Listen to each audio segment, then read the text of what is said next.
Well, thank you so much for having me. I'm really excited to be here today.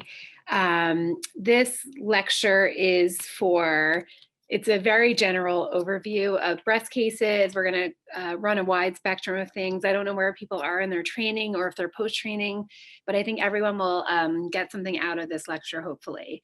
I have lots of cases and then I have lots of questions as a follow-up, more board style, just because I know our residents are, have the boards on their mind. So I hope that you find this helpful.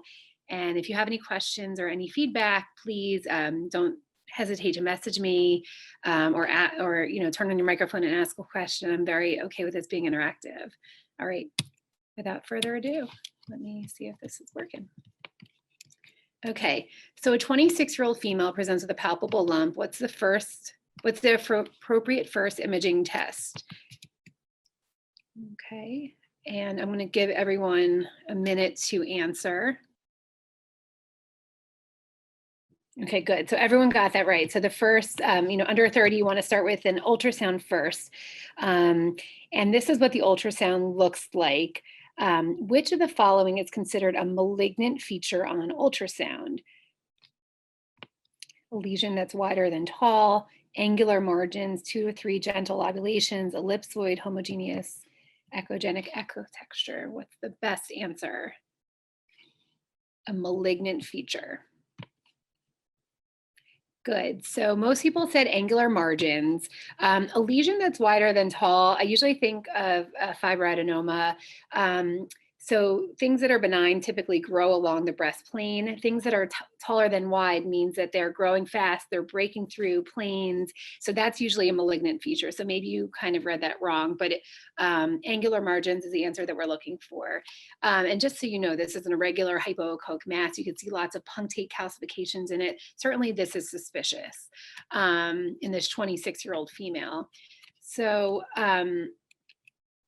So this is what her mammogram looks like. One of the questions I would ask you is, what is the next best image? What's the next best step? And I think people are often tempted to say biopsy, which is true, but you also want to make sure you're getting a mammogram because this could be, the tip of the iceberg. There may be cancer all over, and we're just looking at one area. So you always want to make sure that, even if you have something suspicious on ultrasound, you always want to get a mammogram to see if there's any suspicious things on mammogram that you don't see on ultrasound. So this is what her mammogram looks like. You can see she's extremely dense, and right where she has this palpable area of concern in her left breast, she's got these calcifications. I'm going to ask you some more about the calcifications. But what views would you get to further evaluate calcifications? CC and MLO spot mag, CC and ML spot mag, XCCL, or CC and ML spot compression views. Okay, let's see what people said. Oops, sorry, I didn't mean to do that. All right, good. So going back to that question, I'm glad that people are getting things wrong. So you always want to get CC, and whenever you see calcifications, you always want to get a CC and true lateral. So automatically you can get rid of MLO because there's really no reason to get an MLO. The whole point of getting an ML mag is because you're trying to see if this is milk of calcium. So a CC, CC on typically that if it is milk of calcium, they'll look smudgy on the CC, and then you get a true lateral. You kind of shake the breast and hold compression for about 5 minutes and let them layer, and they make a teacup kind of appearance. So whenever you see MLO, you can automatically exclude that. There's really no need for MLO mags. So that really makes you down to B and D. And really we want to get magnification, not compression. Compression's more for an asymmetry. So that's why B is the correct answer. So using BI-RADS descriptors, how would you describe these calcifications? And I want you to kind of think of head, like these are suspicious. So you want to use words that kind of go with that. So what would you pick to describe that? We're going to try to move rather quickly because I have lots of questions and I don't want to perseverate on each one. So best answer and go. Good. So everyone picked coarse, heterogeneous, and grouped. People typically say coarse, heterogeneous, and they say that they're benign, but actually coarse, heterogeneous falls into that suspicious category. So that would be a BI-RADS, 4 or 5. Sorry, I just gave away the answer. So what's the BI-RADS? Based on these imaging features, these are suspicious. You'll notice that I left out 5 because I think that, when you get to suspicious findings, it's controversial of what they're going to give it a, I'll let you guys answer this, but kind of gave you the answer. Good. So everyone got that. Oh, wait, sorry. So it's BI-RADS 4 or 5, but I purposely didn't put 5 to not confuse you. All right. And what modality would be best to biopsy sleeves? I'm not actually going to open this up for a question because really you could biopsy under any of these ways except MRI because we didn't do an MRI. Certainly you could biopsy under stereotactic biopsy because you have calcifications, but when given the option, if you have something that you can see on ultrasound or mammogram, it's better to biopsy under ultrasound because if there is an invasive component in the cancer, you want to know about it. And the best way to really to know if there's an invasive component is to target the mass.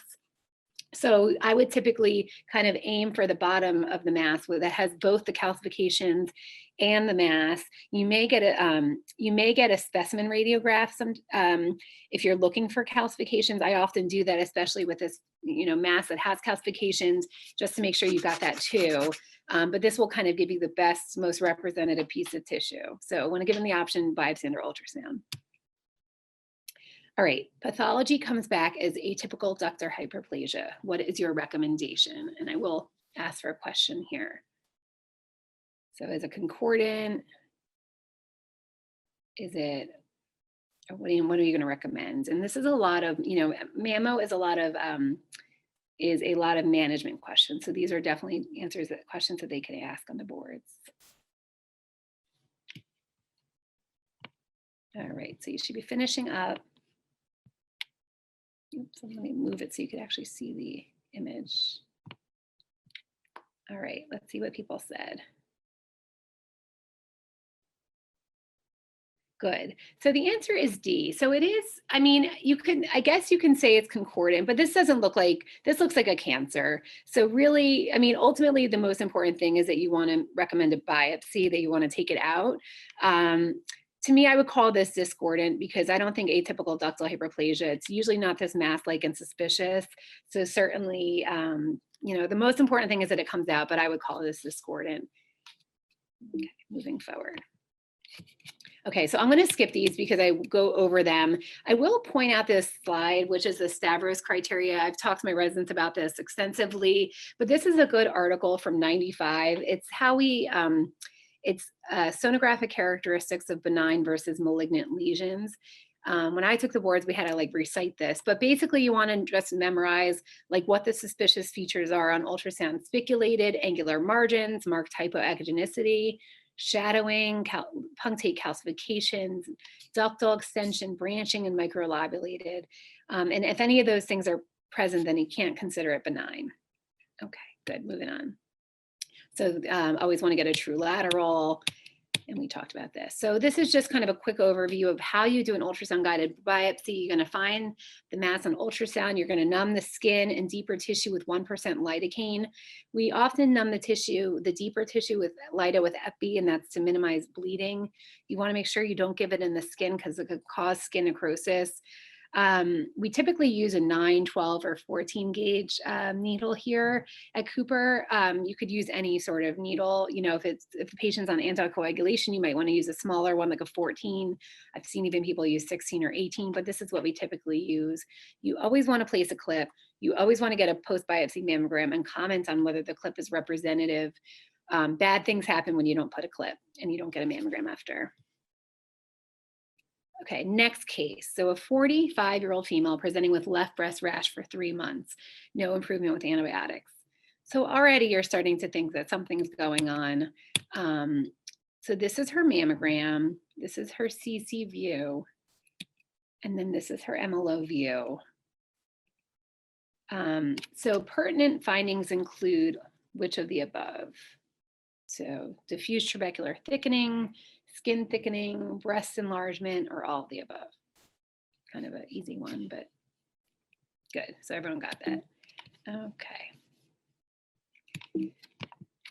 So based on the appearance, it's least likely due to least likely.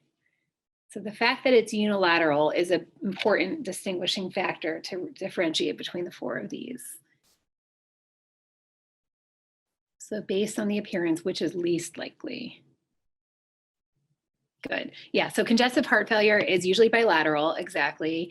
This is unilateral. So if we had a history of radiation, then that would certainly explain it. But the fact that she's had this rash and it's not gotten better for 3 months and it's not improving on antibiotics, we're worried about inflammatory breast cancer. So what is the name of this clinical exam finding? Good. So, so this is a peau d'orange appearance of inflammatory breast cancer. Paget's disease is actually when they kind of get eczema of the nipple. And they don't necessarily get a rash or enlargement, but they may just have itchiness and eczema of the nipple and some flaky skin changes. All right. And what causes this appearance? What is the pathology that is diagnostic of inflammatory breast cancer? Good. So it's actually tumor emboli in dermal lymphatics. So, I'm going to, the way that you would biopsy this, or the surgeon would biopsy this, is they would do a punch biopsy. And that's the diagnostic, to be diagnostic of inflammatory breast cancer, they have to see those tumor emboli in the dermal lymphatics. So based on this imaging appearance, what is the next best imaging modality? So in this case, we have bilateral skin and trabecular thickening. Yeah, so I mean, it's usually congestive heart failure when it's bilateral and symmetric. It would be unusual to get inflammatory breast cancer bilaterally. So if you really want to impress your friends, you want to recommend a chest x-ray off a mammogram, which we did in this case. And this was her chest x-ray. Oops, nope, I have it eventually. So this is our patient. She had this left breast skin thickening and enlargement. She had an irregular mass. She had a few irregular masses. She's got diffuse skin thickening. She's got axillary lymphadenopathy, which patients with inflammatory breast cancer usually have. So your BI-RADS is going to be a 4 or a 5. Inflammatory breast cancer. We talked about these, so I'm going to run through this. So this was actually her PET CT. You can see that her left breast is diffusely enlarged and thickened. She's got multiple masses. She's got multiple subpectoral and axillary lymphadenopathy bilaterally, actually, which often happens. Inflammatory breast cancer can look like mastitis initially, though they usually fail antibiotic therapy. History is very important in the timeline. Once it's starting to go on for a few months, you don't want to, you're going to treat it as inflammatory breast cancer until proven otherwise. The peau d'orange, tumor emboli, all these are buzzwords that you're going to want to remember for the boards. Punch biopsy. It usually pops up kind of quickly. So, patients will say overnight it kind of got red and swollen, and that's true. It doesn't really look like this until it kind of involves the skin, and then it gets really bad quickly. These are advanced, and they're going to need some kind of neoadjuvant chemo before they go to surgery. So this, like I said, bilateral symmetric skin thickening and trabecular thickening. If you got a chest x-ray, you would notice that they have congestive heart failure. So really a good way to be clinically relevant in breast imaging is to diagnose CHF off a mammogram. So when we talk about unilateral skin or trabecular thickening, this is really the differential. Inflammatory breast cancer needs to be excluded, could be mastitis or radiation, but you should have the history of radiation. Lymphatic obstruction, congestive heart failure is usually bilateral. It can be unilateral, but you'd want to rule out some other things first. SVC obstruction, greater than 2 millimeters of skin thickening is abnormal. When you have bilateral trabecular skin thickening, you want to think about congestive heart failure, fluid overload, also lymphatic obstruction, bilateral inflammatory breast cancer. Very unlikely. It does happen. Often it creeps like across the kind of the cleavage and goes to the other side, which I've seen that a few times.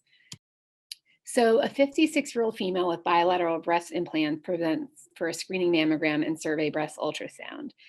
So this is her CC and MLO views. I'm just going to give you a minute to look at those to kind of get your bearings. And then these are the implant displaced views, which we typically get.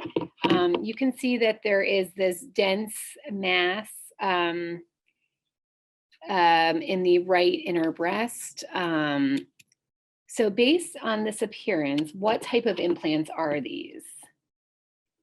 So we've got retropectoral silicone, retropectoral saline, retroglandular silicone, and retroglandular saline. Oh no, hold on, I'm sorry, let me get off this. Actually, I don't think anyone's here watching it. So what's the best answer? Good.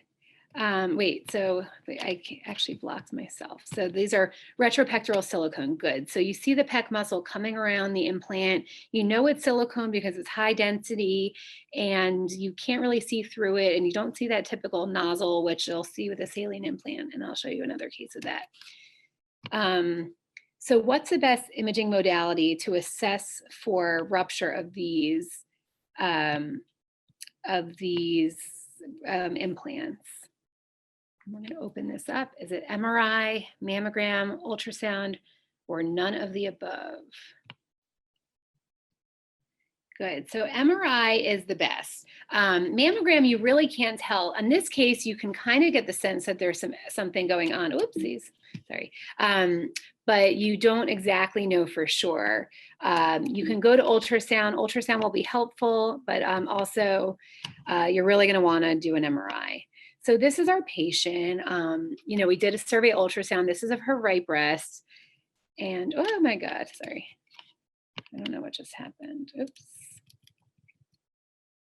So based on this appearance, findings are concerning for which? Intercapsular silicone rupture, extracapsular silicone rupture, extracapsular saline rupture, or is it A and B?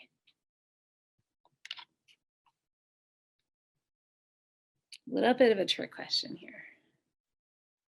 So yeah, the answer is D, and most people got that. So if you're going to have extracapsular rupture, you have to have intracapsular rupture. So that will make it a little bit easier for you. So if you see the extracapsular, you know it's intracapsular, and that's why it's A and B and not just B. You know what I wanted to, and what is the name of this ultrasound appearance? Is this the Linguini sign, the new sign, the keyhole sign, or is this a snowstorm appearance? Okay, good. So this is a snowstorm appearance, and we're going to go through all of the appearances of the different types, but I'm glad that some people don't know everything and they're here to learn. So this is the snowstorm. This is an MRI on the same patient, and let's open the poll again. So based on this appearance, the real problem's on the right, as we've seen, and we kind of know what's going on. So if you've gotten them right to this point, you probably can get this right too. Good. So everyone knows now. So you see extracapsular silicone rupture over here. That's that mass that we were seeing. You see this. We're going to talk all about that, but those are the Linguini signs of intracapsular rupture. So a referring clinician is concerned about saline implant rupture. What study should he order? Oops. Let's open up the poll here. Saline implant rupture. Good. None of the above. So no one fell for it. Yeah, you don't need an exam to tell you that you have saline implant rupture. It deflates like a balloon. The patient will tell you that she had it. Okay, what is the MRI finding on this axial STIR image on a different patient? Okay, let's close it. Yeah, so these are normal radial folds. And what, I think that people often get confused between this and intracapsular rupture, where you have some silicone in, that makes a little loop like a keyhole or new sign. These are actually normal radial folds. So it's normal to see that, but you're looking for that silicone in between the folds. Okay. What is the finding and significance on the axial STIR image? So what are we seeing here? So is this a linguini sign that means intracapsular, linguini sign that means extracapsular, snowstorm that means intracapsular, or snowstorm that means extracapsular?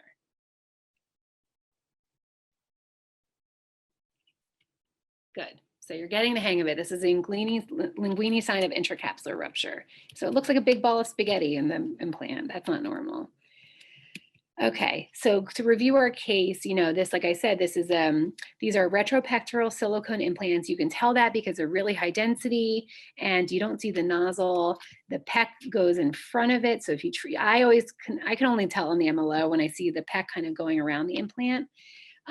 Here you see a dense mass medially. You're starting to be suspicious for extracapsular rupture, but really you can't diagnose this on a mammogram. You could be suspicious and recommend an MRI. You know, ultrasound is definitely helpful. So I'm just going to go through these. This is a snowstorm appearance of extracapsular silicone. If you have extracapsular silicone, you know you have intracapsular silicone rupture too. So you have to have one for the other. So this is, like I said, this is the extracapsular silicone you're seeing. This is the folded up implant amongst itself. This is intracapsular rupture. Saline implant rupture is a clinical exam finding. And the saline, I've seen MRIs ordered for this and that is totally not indicated.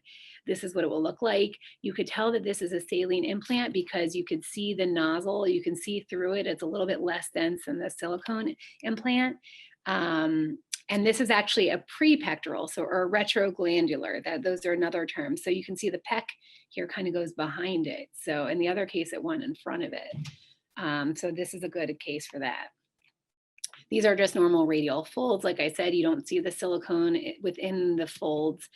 This is a linguini sign of intracapsular rupture. And just, you know, when we talk about a capsule, there's an outside fibrous capsule, and then there's an implant inside of it. And once it gets outside of the fibrous capsule, that's when it's considered extracapsular.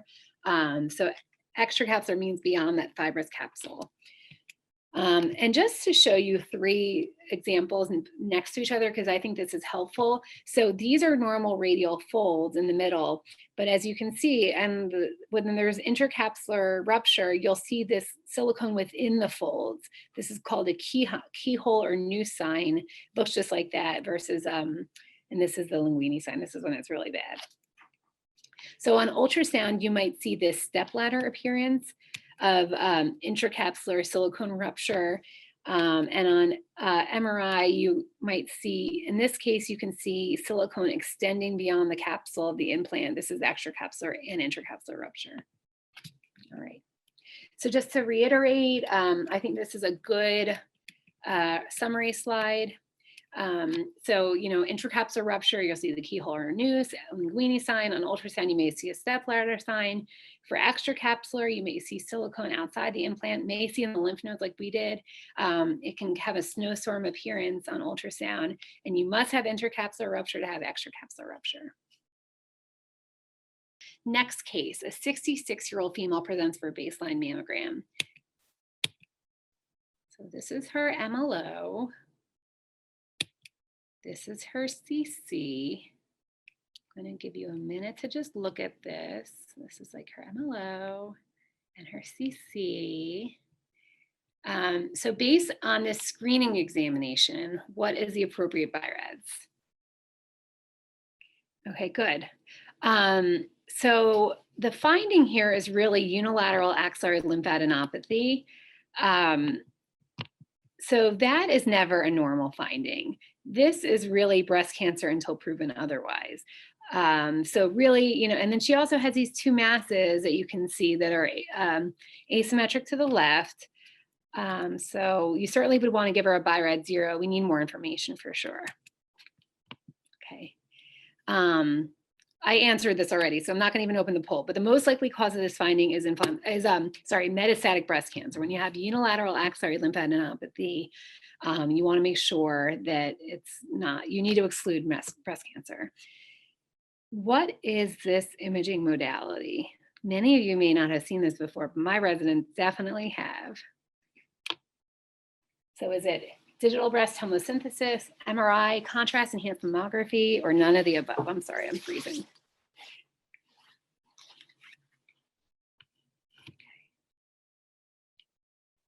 Good. So this is a contrast enhanced mammogram. If you've never seen it, these are actually the subtraction images from a contrast enhanced mammogram. I don't know how much they ask you on the boards, but it's definitely fair game.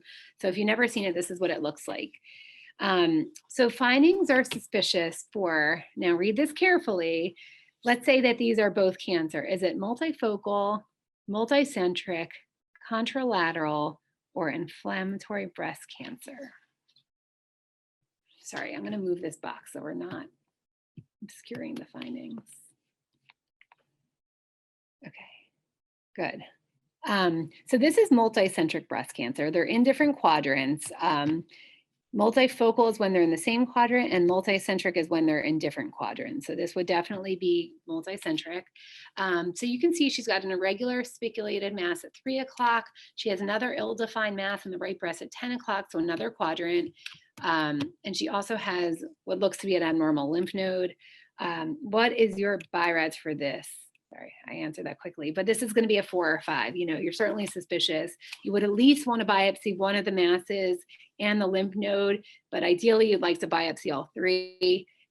We typically don't do more than 2 in the same day, but not for any other reason that insurance doesn't pay for it and patients can't often tolerate 3 biopsies, but certainly that's the most appropriate thing to do. This is suspicious for multicentric metastatic breast cancer.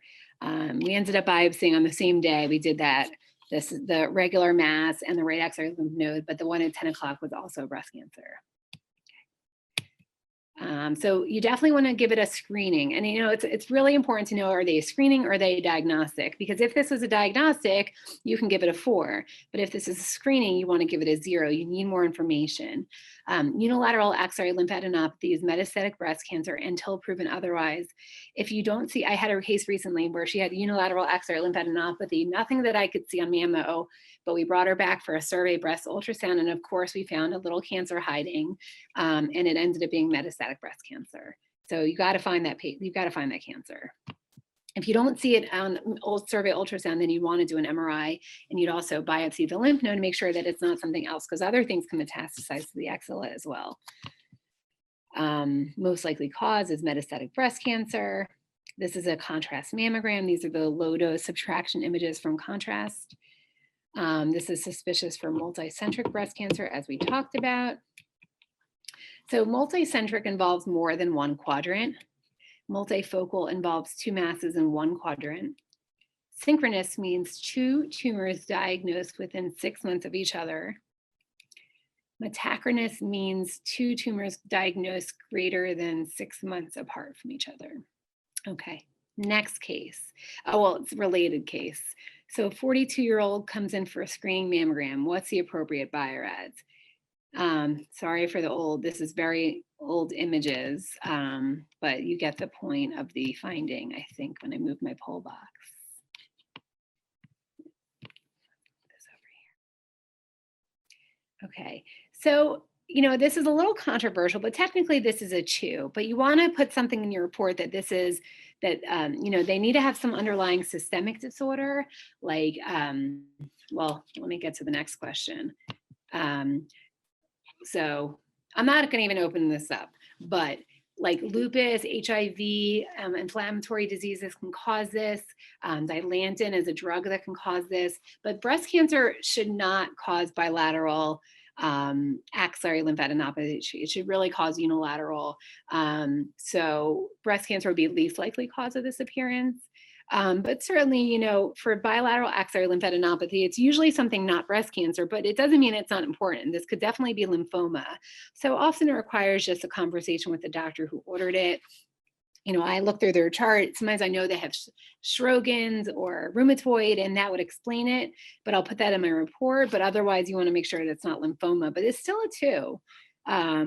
You know, even if you saw this and the patient really didn't have anything, then I would kind of be a call to the doctor. We could always sample one of them if they, you know, didn't have anything identifiable and you wanted to make sure it wasn't lymphoma.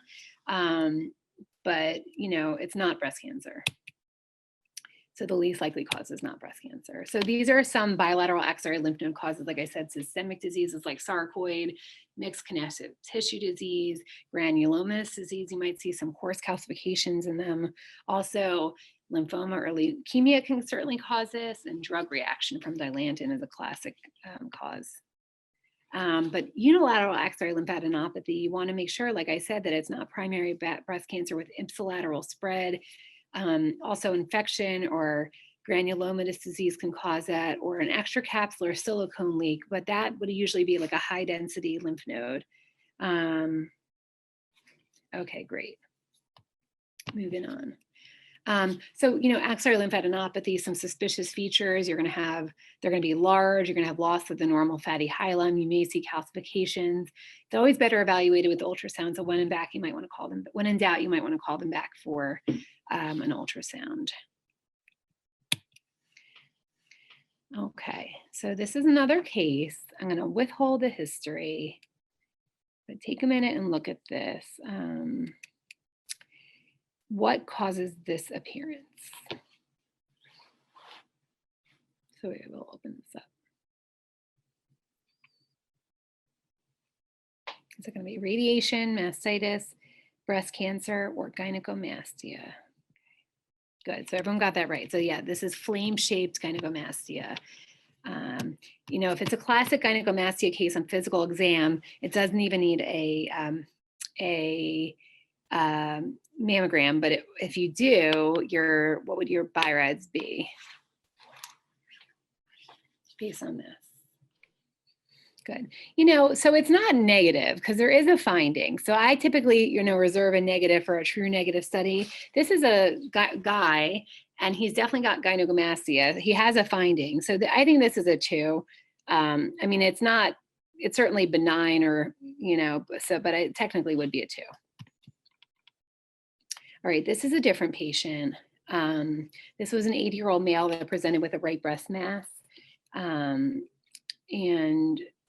His left breast is all, he's got bilateral. So what causes this appearance? Gynecomastia, breast cancer, both or neither?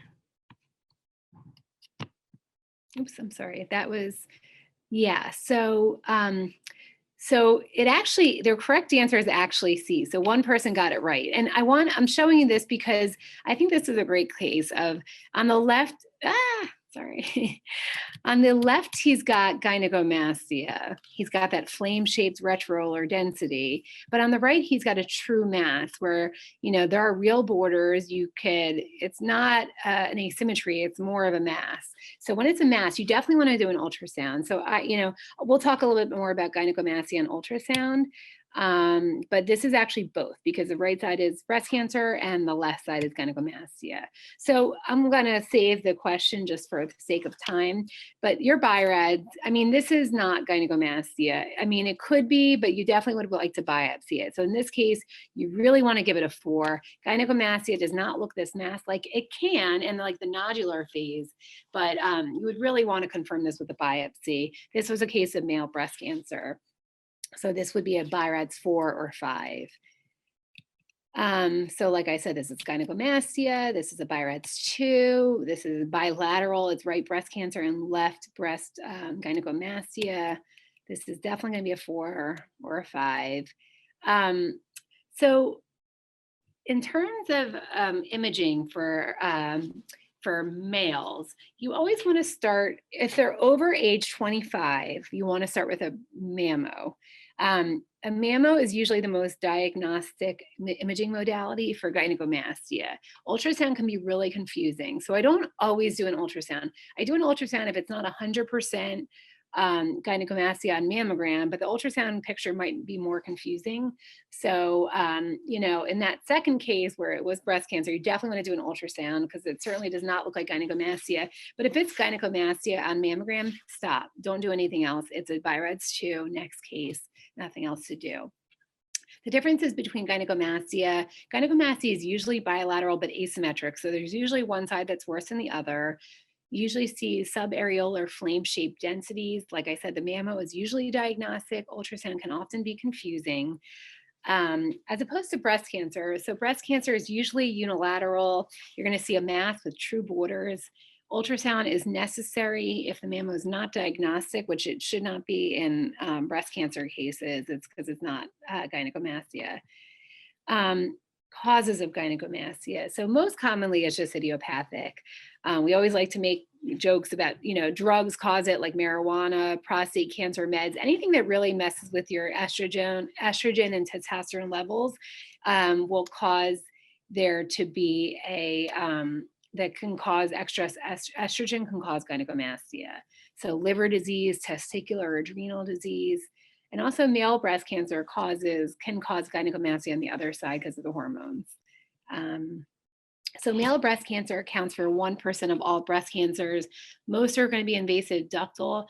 Men don't have lobules, so they don't get invasive lobular cancer. They also don't get benign masses like cysts or fibroadenomas. If you see something and it's not gynecomastia, you probably want to biopsy it unless it's clearly like an intramammary lymph node or something like that.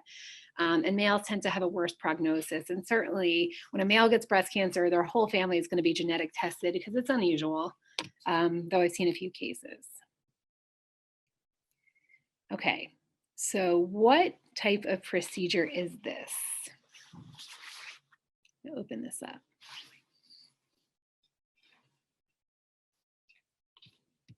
It was a stereotactic needle localization, post-ultrasound guided procedure, or galactogram. Okay, good. So this is actually, wow, I'm glad that some people are getting this wrong. So this is actually a needle localization procedure. And whenever you see that alphanumeric grid, you know it's a needle localization, as opposed to a stereo, which I want to show you after. I don't think I have it, but I will. So a patient comes in, if you don't know this, you're probably going to lose you here, but this is good because I want you guys to learn something. So if a patient comes in for needle localization, what's the best approach? And let's pull up the poll here. Do we want to come from lateral, from medial, from above, or from below? So this is the CC, and this is the MLO. Or ML, it should be an ML. Okay, so let's close the poll. Okay, good. So the two people that answered got it right. So the shortest distance is from lateral. So you always want to go for the shortest distance. Whenever you're doing a needle localization or stereotactic biopsy, you always want to do the shortest distance. And what size needle would you use? Would you use a 3, 5, 7.5, or 10 centimeter needle? We're going to go over all of this. So you're going to be pros by the time we're done with it. Okay, good. So the 3 people that answered it, it got it right. So yeah, you're going to want to use a 5 in this case because you want it to be long enough. This was 4.5 centimeters. You want it to be long enough to get to the lesion, but not too much longer than that. So you always want to size up a little bit. So when it's 4.5, you want to use a 5. And how will you tell the tech to position the patient? This is where I lose everybody. So we're coming from lateral. How are we going to position the patient for their needle loc procedure? LM, ML, or CC? Okay, good. I'm so glad that nobody chose the right answer. So it's LM. So this is how I remember it. So, so if you're coming from lateral, I think that what confuses people is you think because the shortest skin surface is on the CC, it's from the lateral view, but you actually place it like an orthogonal. So let me show you how we actually do a needle loc. So we talked about this. So the patient comes from needle loc. You want to choose the shortest skin surface. In this case, it's lateral. You're using a 5 centimeter needle, and you're going to tell the patient, the tech, to position the patient LM. So I always think of it as the side that you're coming from is the letter that you're going to start with. So if you're coming from lateral, it's going to be LM. If you're coming from medial, it's going to be ML. So that's an easy way to remember it. If you're coming from above, the patient is going to be positioned in CC, and you're coming from above.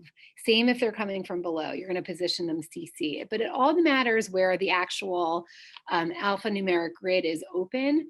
versus the receptor.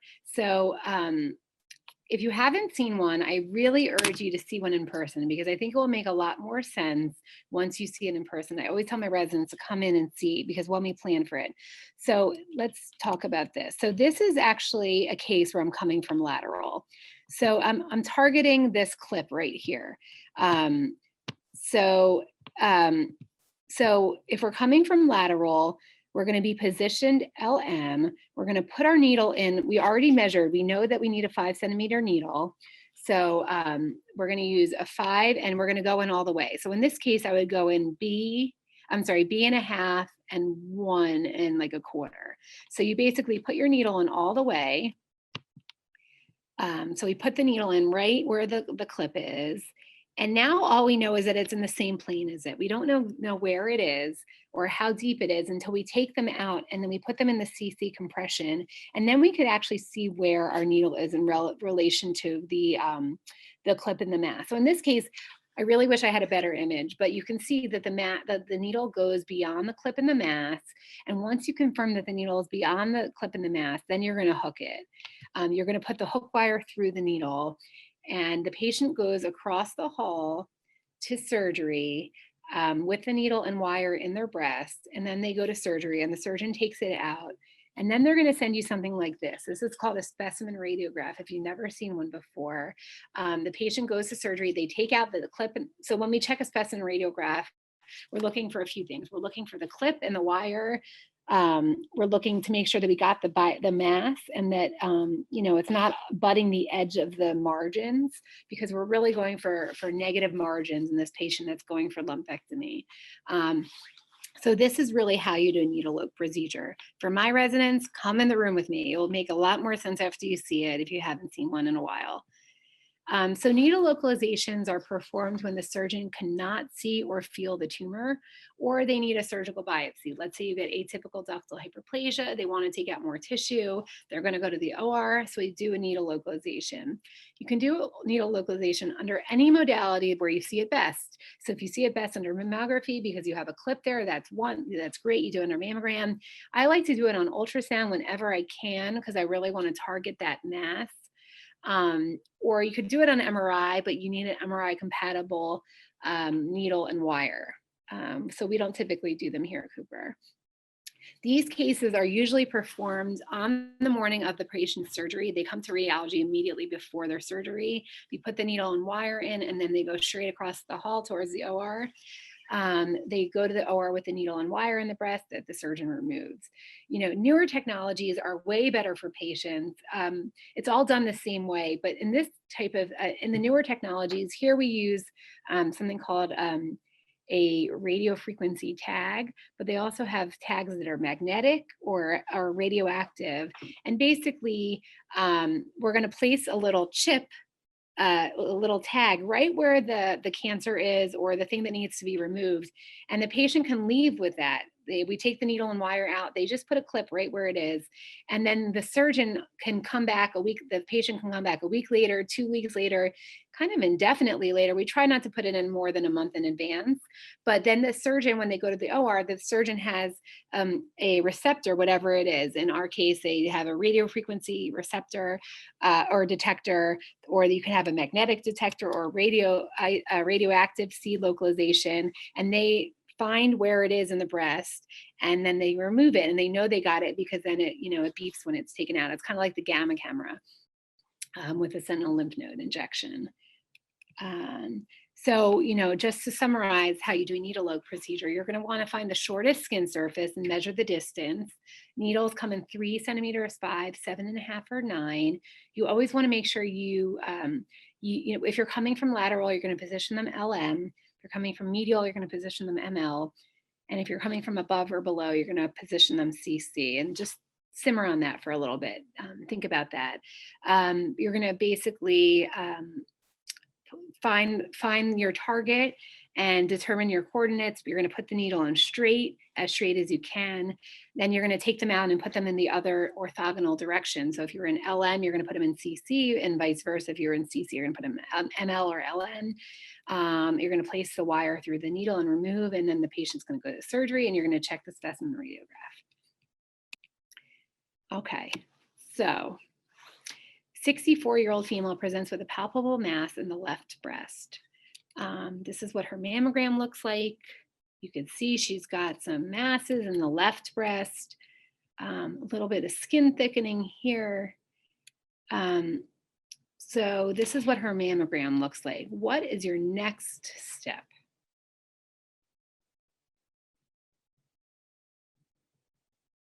Are you going to go to biopsy, ultrasound, MRI, or no further workup needed? Good. So everyone got that right. So you're going to want to go to ultrasound.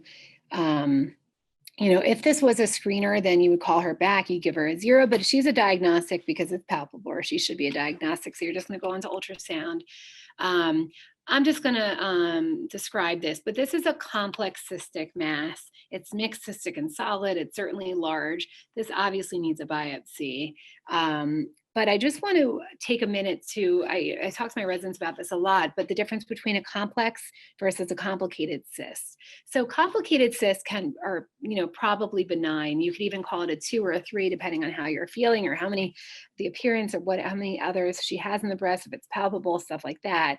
They have low level internal echoes, maybe some thin internal septations, but nothing that looks suspicious. It's reasonable to give it a 2 or a 3, but a complex cyst has a really high percentage of malignancy. Complex cysts have solid components, they've got nodularity, they've got thick internal septations. Those definitely need to be biopsied. So you cannot use the word complicated and complex interchangeably. This would certainly be a complex mass and you would want to biopsy it. So it'd be a BI-RADS 4 or 5. So all of the following are well circumscribed cancers except, let's open the panel here.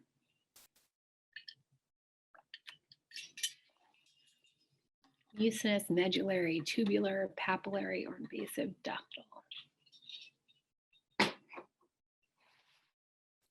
Good.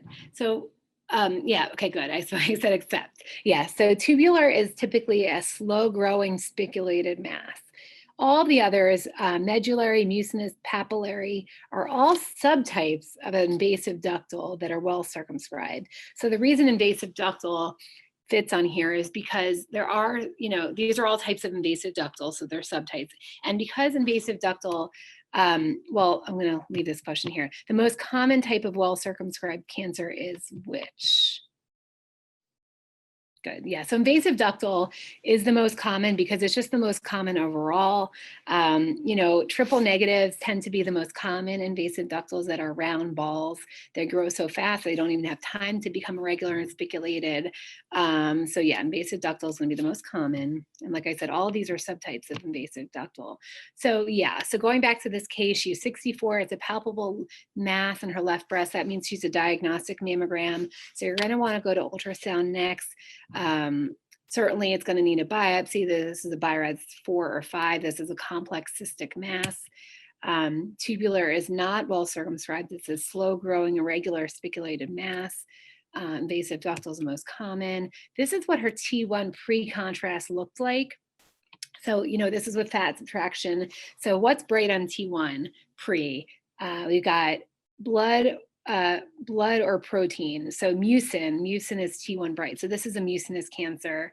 And just to show you, this is what her path looked like. So it says invasive ductal cancer, mucinous type. So that's why it's a subtype of invasive ductal. Okay. So I'm going to stop here. And I hope you found this helpful. Thank you so much. You guys too. Great, thank you so much for the introduction, and I'm happy to be lecturing today to MRI Online. This lecture is called Diagnostic Workup, and it's going to focus on some basic but important topics that I really want to emphasize, and I think they're board relevant and also practical, clinically relevant. So I hope you find it helpful, and please feel free to ask me any questions. A diagnostic, I focus on breast and abdominal imaging. I'm at MD Anderson and Cooper in South Jersey, right outside of Philadelphia. All right, so the goals of the lecture are to highlight the diagnostic workup for masses, asymmetries, calcifications, and palpable lesions. We're going to discuss the different types of diagnostic views and emphasize appropriate management. So before we get started, I'm going to ask some pre-test questions just to kind of test your own knowledge before you even start this lecture. And hopefully you'll know the answer by the end of the test, but by the end of the lecture if you don't know it already. So what view should you get if you see a lesion on MLO, but not the CC view if you're trying to triangulate in the breast? A, roll views, B, true lateral, C, spot compression, or D, exaggerated CC lateral.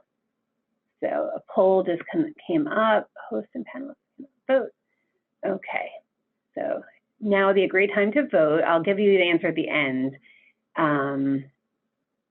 All right, next case, or next question. What view should you get if you see a lesion on the CC view, but not the MLO? So kind of the opposite of what I just asked. Do you want to get roll views, true lateral, spot compression, or exaggerated lateral views? All right, we're going to keep moving on. So next slide, this is a pre-test question. I'm going to go over all this during the lecture. And lastly, if you roll the superior breast medially and the lesion in question rolled medially, it is located in, actually, I feel like I'm missing a piece of information. I have to tell you if it's in the superior or, I'm sorry, if it's in the medial or lateral breast, but we're going to get to that more. So don't answer this question because I don't actually think this is the correct way to ask it. But so the diagnostic examination is different from the screening exam. So the indications for a diagnostic exam is if a patient comes in with a focal breast complaint, lump, pain, or discharge most commonly. It could be a callback from screening. So a patient came in for a screening mammogram, had an abnormality that got a BI-RADS 0, or you need more information. And they're there to work it up further. And the third type of indication would be a follow-up of a probably benign finding. So a patient is on every 6-month protocol. They're going to come in every 6 months for 2 years to kind of document stability. And then after that 2 years, then they can go back to the screening exam. In most places, the diagnostic exam, the patient comes to the clinic, the workup is done that day. We get additional mammographic views and ultrasound if needed. Off a diagnostic exam, you can give a BI-RADS 1 through actually 6. If you know they have cancer and they're getting neoadjuvant chemo and you want to assess response to chemotherapy, then they would be a BI-RADS 6. So before we go any further, I'm just going to define BI-RADS categories. BI-RADS, of course, stands for Breast Imaging Reporting and Data System. These are the categories that you are going to give at the end of your final final workup. A 0 needs more imaging. There's really minimal role for a 0 off a diagnostic exam. You should have a conclusive BI-RADS at the end of it. Usually, rarely give a 0, and there's a few circumstances where it would be appropriate. Other than that, you're pretty much going to give them a 1 through a 6. 1 is negative. There's essentially, you're saying it's a normal test. 2 is benign. Both of those, the likelihood of that being cancer should be about 0. Probably benign means that you're going to follow it every 6 months for 2 years. And there's specific criteria that fall into the probably benign or BI-RADS 3 category. The likelihood of cancer should be less than 2%. And just to kind of, this is an important point that I always try to tell my residents. So there's 3 real good situations where you can give a BI-RADS 3. It's usually a focal asymmetry without a correlate on ultrasound off a baseline mammogram, a fibroadenoma appearing lesion that's non-palpable off a baseline, and also a group of calcifications on a baseline. If any of those lesions were new, then they wouldn't be a BI-RADS 3, but those are the 3 kind of classic scenarios for a BI-RADS 3. BI-RADS 4 is suspicious. You could subcategorize it into 4A, B, and C, depending on your level of suspicion, but it's anywhere from 2 to 95% of risk of it being cancer. A BI-RADS 5 is a highly suspicious lesion. The rate of cancer is greater than 95%. So even if you get something benign, you're probably going to recommend excision to get that area taken out if it comes back benign, because that would be discordant. And a BI-RADS 6 is known biopsy-proven malignancy.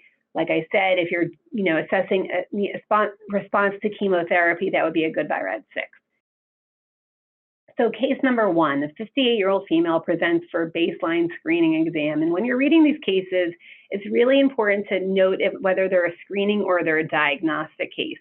It helps you with what BI-RADS you're going to give. So in this case, it's a baseline screening. So here's her CC view, and here's her MLO view. And if it's not projecting well, there are some calcifications in the left lower central breast, kind of middle to posterior third.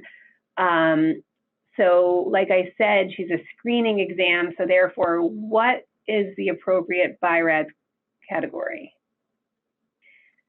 So off a screening exam, the appropriate criteria would be, BI-RADS would be a 0 actually, because they are suspicious. There's no doubt about that, but they're a screening exam. So first you need to call them back, and then you're going to give them the BI-RADS 4 or the 5, depending on how you're feeling. So that appropriate BI-RADS would be a 0. You need more imaging. So even if a cancer is obvious on a screening exam, you're going to want to give them a 0. Nobody wants to get a letter in the mail saying you have highly suspicious for cancer. So the 0 allows us to well, number one, you can be fooled, but clearly these are cancer. It's also going to allow you to establish a relationship with a patient before telling them that they have cancer. So you're going to bring them in, get additional views, which we're going to go over, and then you'll tell them that they need a biopsy. So what views should we be getting? So these are magnification views. Whenever you have calcifications, you want to get magnification views. We're going to talk about that more. But you can see that there is lots of calcifications. I'm going to give you a minute to look at these images, and I want you to think about what descriptors you would use to describe these calcifications. So, you know, when you're talking about morphology and distribution. So I think this is a multiple choice question, so I think there should be a polling feature here. Answer in your head, but really the thing we're going for here is coarse, heterogeneous, and segmental. So you obviously want to pick a suspicious type of calcification, dystrophic or not suspicious, popcorn or not suspicious. So that already excludes those two. And then, so it's between fine pleomorphic linear or coarse heterogeneous segmental. I mean, both are right because they're ultimately going to lead to biopsy, but these are more coarse heterogeneous. So what BI-RADS is going to be. Leave it up for a minute. Remember now this is a diag. Good, so everyone got that, you know, these are highly suspicious calcifications. Now you can give them the BI-RADS 5 that we wanted to give them before.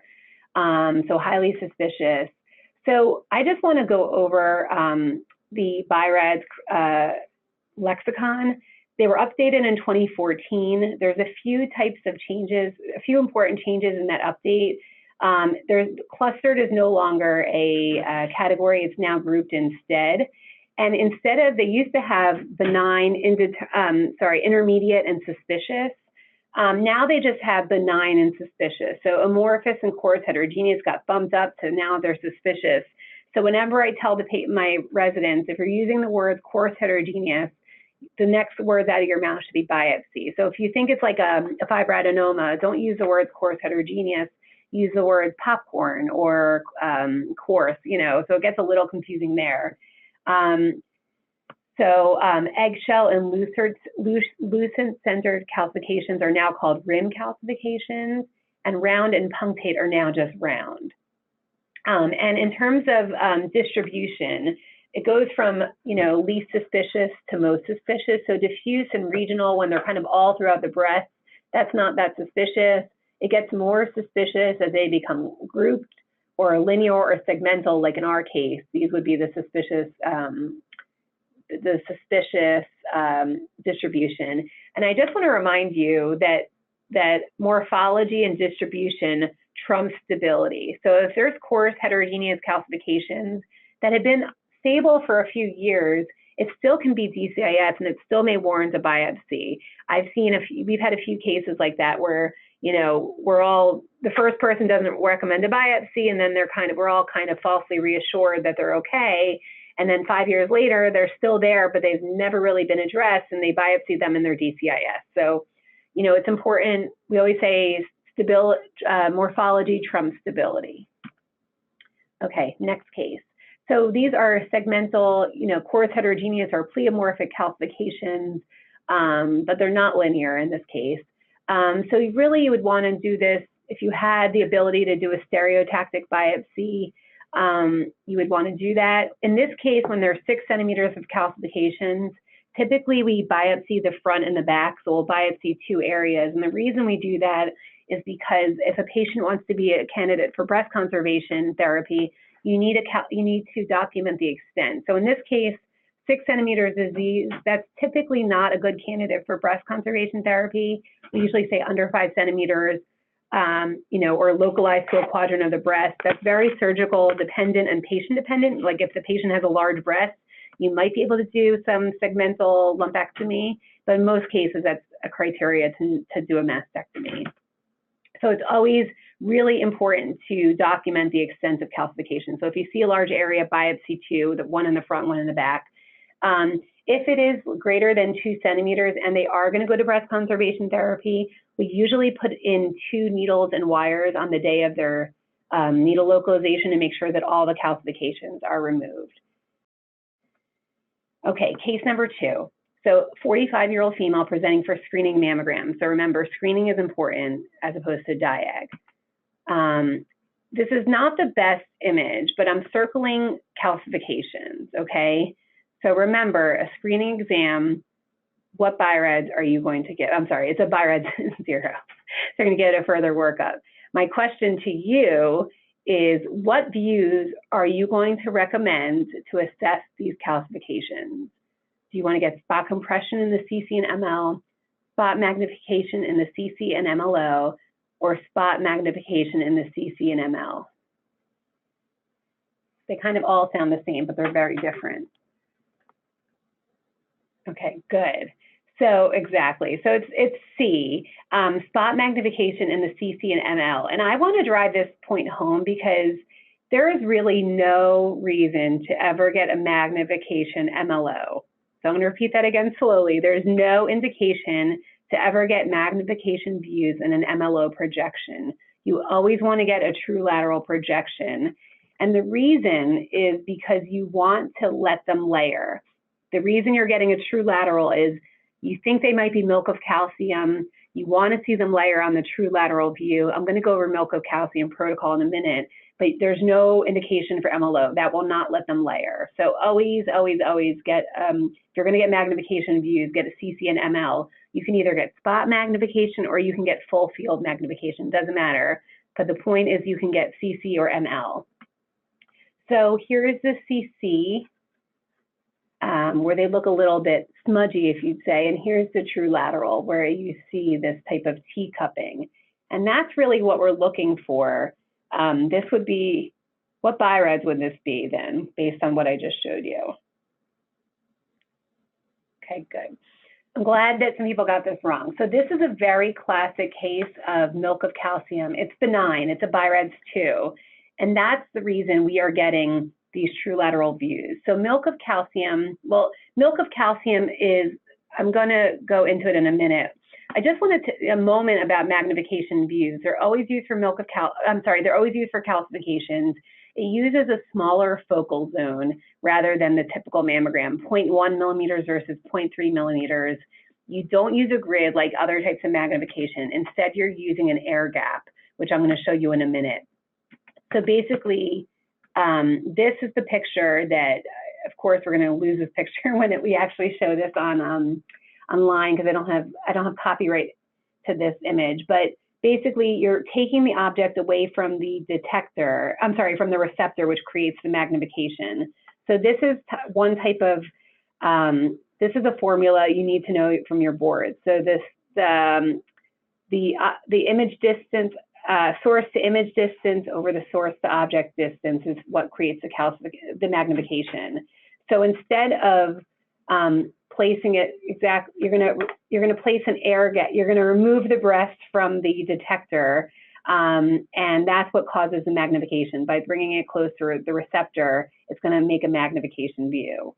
So magnification views, like I said, there's no indication for an MLO. I'm going to repeat that again. No indication for MLO mag. The reason you're doing this is you want to see if it's milk of calcium. So if it's milk of calcium, it's going to look like layering in the bottom of a teacup on that true lateral view. It's this layering appearance, and it's going to be, they're going to be smudgy or even hard to see on the CC. And then what you do is you get the CC mag first. The tech shakes the breast and waits 5 minutes and places them in compression. And then you get the ML mag, and you're basically letting the calcium kind of fall to the bottom of the cyst. This is caused by cyst, calcium in cyst, and it's benign. So if you ever see that layering appearance, they're trying to say it's milk of calcium. It's a BI-RADS 2 benign. Okay, hope that's helpful. So like I said, you can get full field or spot magnification views. Full field, you want to do if it's a large area of calcifications, or you're trying to get some anatomy, anatomic landmarks to make sure you got the right area. Spot magnification, you want to use that if you have a mass or asymmetry associated with the calcifications, and you want that to go away or look at a little bit better. So basically, you're applying compression, but you're also getting magnification. The drawback is that it's a smaller field of view. So you really kind of have to be more accurate. The tech has to be more accurate with what they're magnifying as opposed to a full field mag, which lets you see more anatomic landmarks. So case number 3, a 71-year-old female presents for screening mammogram. So this is in 2016, and this is in 2012, okay? It's a subtle difference, but I'm going to point out the abnormality to you, which is right here. You can see that I would call this a developing asymmetry. It's a new lesion on the MLO view in the right upper breast. Really hard to see on the CC. It's really kind of so far back, you probably don't see it well. She had some kind of surgery in 2012. She had that scar, but it kind of went away. So based on this, what's your appropriate BI-RADS? This is a screening test. So the appropriate BI-RADS here would be a BI-RADS 0. Good. Yeah, so there's an abnormality. It's a screening exam. We need to call her back for further workup. Okay. So what views will you request? And that gets a little bit complicated. Or there's a few ways you can do it. Right now, all we know is we see it on the MLO view. We don't know where it is on, so we know it's in the upper breast. We don't know anything else about where it is, if it's in the lateral or medial breast. And then that's where it gets a little confusing. So we're going to get a spot compression to see if it goes away. We're going to maybe get a tomosynthesis. That really helps with triangulation. And we've been doing tomosynthesis instead of spot compression because if it's real, it will persist on the tomosynthesis also. There's been some talk of when you press on something, even if it's a cancer, it might look like it goes away. So you could be falsely reassured with the spot compression. So in this case, this is showing, I don't know if you're familiar with this image that I'm showing you. So this is an MLO tomosynthesis, and this is giving us triangulation information. So while you're scrolling through the MLO image, it tells you where you are in the breast. So in this case, we know we're in the upper breast. So this line is saying it's in the upper outer quadrant. So we never really saw it on the CC, but we know it's in the upper outer quadrant. So now if we want to go to ultrasound, we know exactly where to look. So I'd say it's probably like 10 o'clock. And the next step is going to be, what's the next step? We don't need to do spot because it's pretty real. We see it there, but we do want to go to ultrasound. So on ultrasound, we see it at 10 o'clock, 10 centimeters from the nipple. We see an irregular hypoechoic mass that's taller than it is wide. That corresponds, we're going to look in the axilla because right now we're a little suspicious. And the BI-RADS would be a BI-RADS 4 or BI-RADS 5. I think a BI-RADS 4 would be appropriate here because it's not a slam dunk. This is considered a developing asymmetry. And one point I just want to make, let's say you saw this on the mammogram, you did an ultrasound and you didn't see anything. The BI-RADS is still the same. The BI-RADS is still a BI-RADS 4. Just because you don't see an ultrasound doesn't mean it's not real, but a developing asymmetry needs to be biopsied. So you would biopsy this under stereotactic biopsy. There's no need for MR. We see a correlate on the mammogram, so this is very easy to biopsy under stereo. So asymmetry, I'm going to just go over some basic lexicon, but asymmetry is an area of tissue that you see on one view. A focal asymmetry, as opposed to an asymmetry, is a tissue that you see on two views. A global asymmetry involves more than one quadrant, but you see it on two views. And then a mass has convex borders, so it bulges outward. So it's a true mass rather than an asymmetry. And of course, you're going to see that on two views as well. So developing asymmetry is a special type of situation. It's a focal asymmetry that is new or increasing in size. It really emphasizes the need to compare to remote priors, like this one in 2012. It wasn't there. So now we have to take this seriously. This is it can be a slow change. Like I said, focal asymmetry, you see it on two different views. The risk of malignancy is way above 2%. So it doesn't meet the criteria for BI-RADS 3. So it needs to be biopsied. It's about 12 to 27%. Biopsy is necessary, whether it's under ultrasound or a stereotactic biopsy if you couldn't find it on ultrasound. So just want to emphasize the importance of a developing asymmetry. Now, if that was a baseline and that was her first one, and you don't know if it's new or old, then you can give it a BI-RADS 3. But increasing or developing asymmetry is something that needs a biopsy. So digital breast tomosynthesis, multiple low-dose images are obtained in an arc, about 15 to 60 degrees, depending on the manufacturer. It makes a quasi 3D image. It's not a true 3D image, but it helps decrease the effect of superimposed tissue.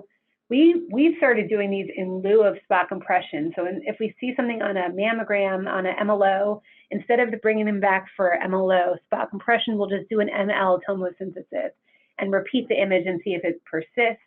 If it's cancer or anything, it will definitely persist. This really tells you where it is in the breast, especially if you only see the mass on the MLO projection. We now know it's in the upper outer quadrant. We know where to look on ultrasound, and it's really helpful in that instance.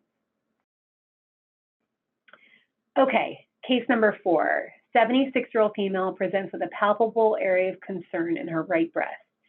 So by definition, this should be a diagnostic study. She's presenting with a complaint. So you can see she's got, we use this triangular marker to indicate that this is a palpable area of concern. So you can see in her right upper outer breast, she has an irregular spiculated, this is a true mass, it has convex borders.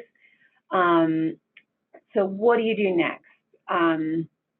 Here we would get some spot compressions, and actually you see now that the mass persists, you can see some calcifications associated with it.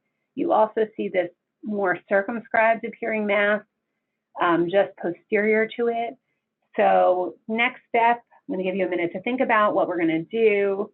Obviously, we're leading down the road of biopsy, but before we even do that, we're going to go to ultrasound. So you can see in the right breast at 12 o'clock, 4 centimeters from the nipple.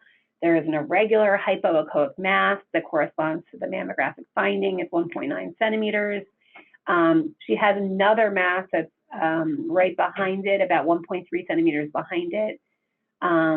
So your next step, we always look at the lymph nodes here at Cooper. Not all places do that, but our surgeons like it. So you can see that it's an asymmetrically thickened cortex.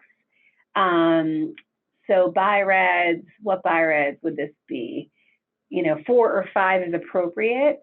And in this case, actually the one behind it was actually, I think it was a cyst. It ended up aspirating, but the main dominant mass was invasive ductal, the most common type of cancer, and that was metastatic lymph node. It's always going to tell you the ER, PR, and HER2 positivity. This is really important. Each patient's cancer is treated completely differently based on the ER, PR, and HER2 positive. So always want to look at that too. So like I said, spot compression views, it's when you apply more pressure on the breast to make something either go away or see a bit better, see the borders a little bit better. It's used for asymmetries and masses. It's going to decrease the amount of decreased superimposed tissue and allows you to evaluate the margins better. A smaller paddle will give you more focal compression. So if you have something you really want to go away, use a small paddle. A larger paddle provides a little bit less compression, but it gives you a bigger field of view. So it's going to give you better anatomic landmarks, which sometimes you need. So if a mass persists on the spot compression, what's going to be the next step? So you're always going to want to use breast ultrasound. So we typically use a high frequency transducer. We have to actually use 12 or 18 here, megahertz. You're always going to want to annotate the images as clock positions and different distance from the nipple. You can either do RAD and ARAD or SAG and trans, depending on how your institution does it. I prefer RAD and ARAD, like spokes of a wheel. RAD is along the spokes of a wheel, and ARAD is anti-parallel to those. This is something that we've been asked on the boards in the past, so I put this as a high yield fact. Spot compression views, you want to leave the collimator open, giving you a larger field of view and helping to ensure that you've included the area of interest. So case number 5, 28-year-old female presenting with a palpable mass in the right breast. So by definition, you know, when you're reading a case, think to yourself, is this a screener or is this a diagnostic? She's 28, what's the first test step?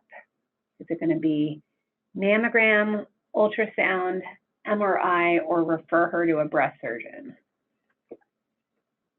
Good, so everyone got this right. So under age 30, if you see something, if a patient has something they're under 30 years old, you're going to start with ultrasound and go from there.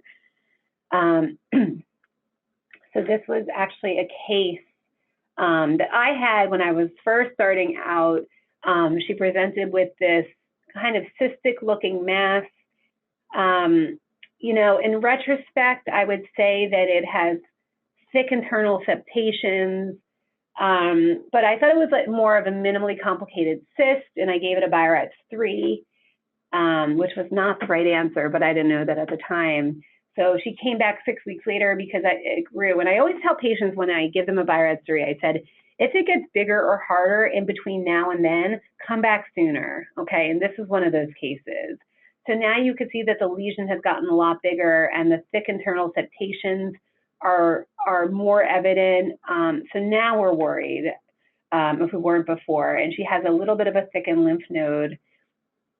So in this 28-year-old, you know, of course we're going to biopsy this, but when you see something suspicious and you've only done the ultrasound, the next best step is to get a mammogram, because really you're looking to see if this is the tip of the iceberg. Are there calcifications everywhere and we're just missing it? So always want to do a mammogram. Here you can see that her right breast, she's got skin thickening that we could not appreciate on the ultrasound. And, you know, it's the right breast looks asymmetrically more dense than the left breast. This is where she's feeling that lesion. You can see something there. So this is now a BI-RADS 4. It's a complex cystic mass. This ended up being an invasive ductal cancer in this 28-year-old with metastatic cancer in her axillary lymph node. This was a triple negative. So these tend to be aggressive, more common in African-American women. They grow quickly, and yeah, they typically, in the past, they've had a worse prognosis. Now they have more targeted therapy like Herceptin that they could use. So this is her MRI. You know, I was seeing what you're usually seeing when you see a complex cystic mass like that is essentially necrotic tumor. It grew so fast, it cut off its own blood supply, and it becomes cystic. So, you know, cysts don't always mean benign, especially like in this case. So you can see that her MRI showed this complex cystic mass. She also has all this asymmetric enhancement. Her right breast is shrunken and retracted, her nipples retracted. So this is multicentric disease. I just want to use this moment to just kind of reiterate the difference between multifocal and multicentric. So multifocal is additional foci of disease in the same quadrant, and multicentric is additional foci of disease in other quadrants, and that usually precludes a patient from going to breast conservation therapy. Not always. I've seen people do 2 lumpectomies and radiation, but usually that's classically not a candidate for breast conservation therapy. And also just want to point out one more thing on her MRI. the enhancement goes to her pectoralis muscle, which appears tethered, and I'm sure that the pectoralis muscle is involved. If you see abnormal enhancement or thickening of the pectoralis muscle, that's usually your clue that there's some muscle involvement. So it's really important, for cystic masses that in order to be a simple cyst, that they meet 4 criteria. It must be anechoic, well circumscribed, round or ovoid, and have an imperceptible wall with increased through transmission of sound waves. So if it does not meet those 4 criteria, it's either a complicated cyst, which is a benign looking thing, has low level internal echoes or some debris that layers and changes with their position. It does not have thick walls, thick septations, or other discrete solid appearing components. So if that has any solid or thick septations, it's not a complicated cyst.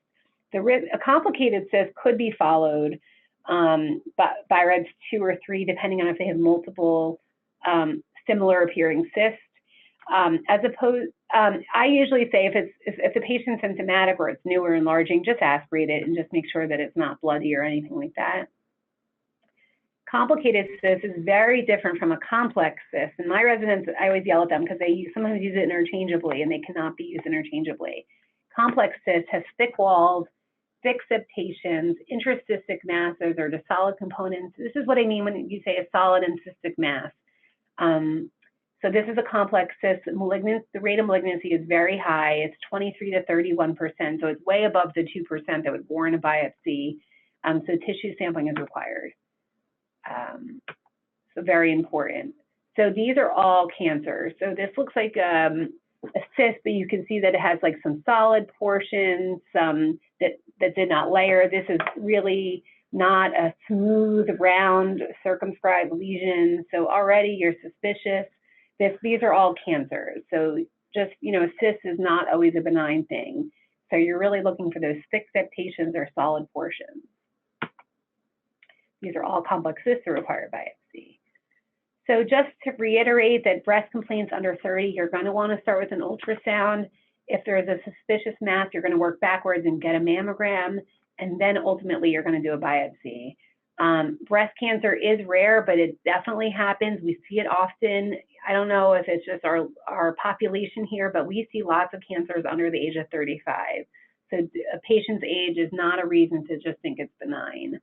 The risk obviously it increases by age. By the time you're 40, it's 1.5% developing cancer in the next 10 years. Okay, next case. So 48-year-old female presenting for screening. So this is her CC view, her MLO view. I'm going to point out that the tech has snuck on a little palpable marker.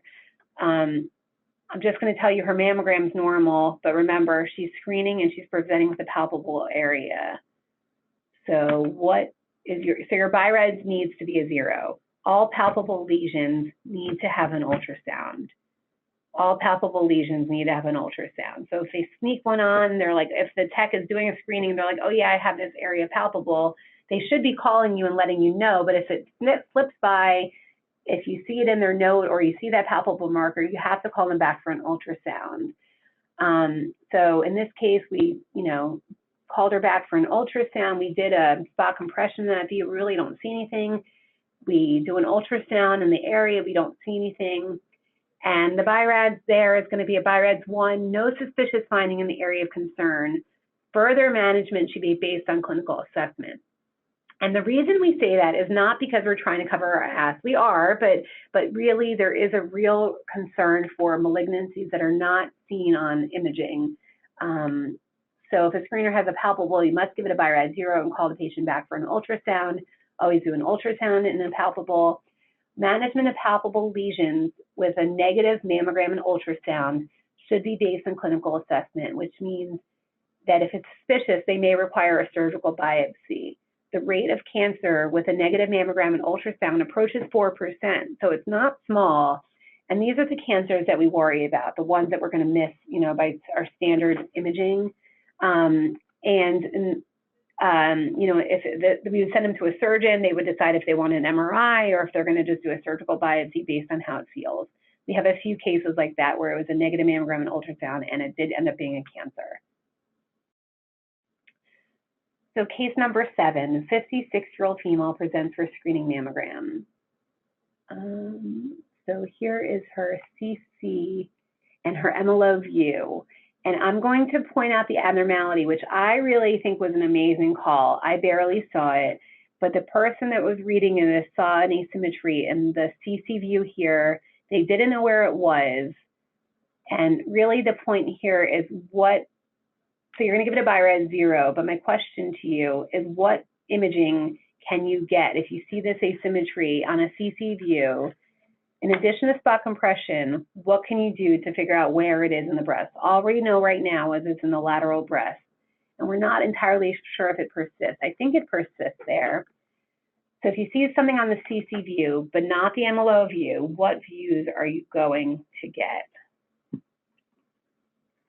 You can get rolled, true lateral, tomosynthesis, or combination of the two.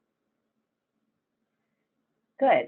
I'm happy that it's all over the place. So the answer, when you see something on a CC but not the MLO, the real answer is rolled. And I think that, you know, tomosynthesis is kind of getting away of rolled, getting rid of rolled views, but I still think there is a role for them. But in this case, you could do rolled or tomosynthesis. So either would be correct, but really A and C is the most correct. Okay. So this is a question for you. So you know it's in the lateral breast, and these are what rolled views look like if you've never actually seen one in practice. The technologist has to get rolled medial and rolled lateral views, and what they're telling you is which way they're rolling the superior breast. So in this case, they're rolling the superior breast medially, and the lesion rolls laterally, okay? It went from here to here. And in this case, they're rolling the superior breast laterally, and it moves medially, like we're seeing it better now within the tissue. So just think in your head. So we know it's in the outer breast, and now is it in the upper outer or the lower outer breast? And rolls away from the superior breast. So what clock positions are you going to have the tech scan? So it's telling you it's in the lower outer quadrant because it's rolling opposite of the superior breast. If it rolled with the superior breast, you know it's in the superior breast. So in this case, it's in the lower outer because you roll the superior breast medially, it rolls laterally, and vice versa. So we know it's in the lower outer breast. So in the right lower outer breast, it's going to be 6 o'clock to 9 o'clock.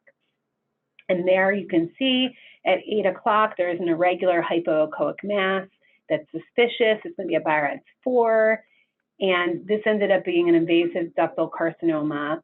And DCIS, you could see that it's ER, PR positive, HER2 negative. That's usually the most common type of cancer that we get. So just wanted to, you know, this diagram, which we're going to lose when we show this image, but this is a great diagram, and it's really, if you don't understand this concept, take a few minutes to sit and digest it. But basically, the tech is going to roll the superior breast medially and laterally, and you're going to see if the lesion moves with it or away from it. They must indicate which way they're rolling the breast.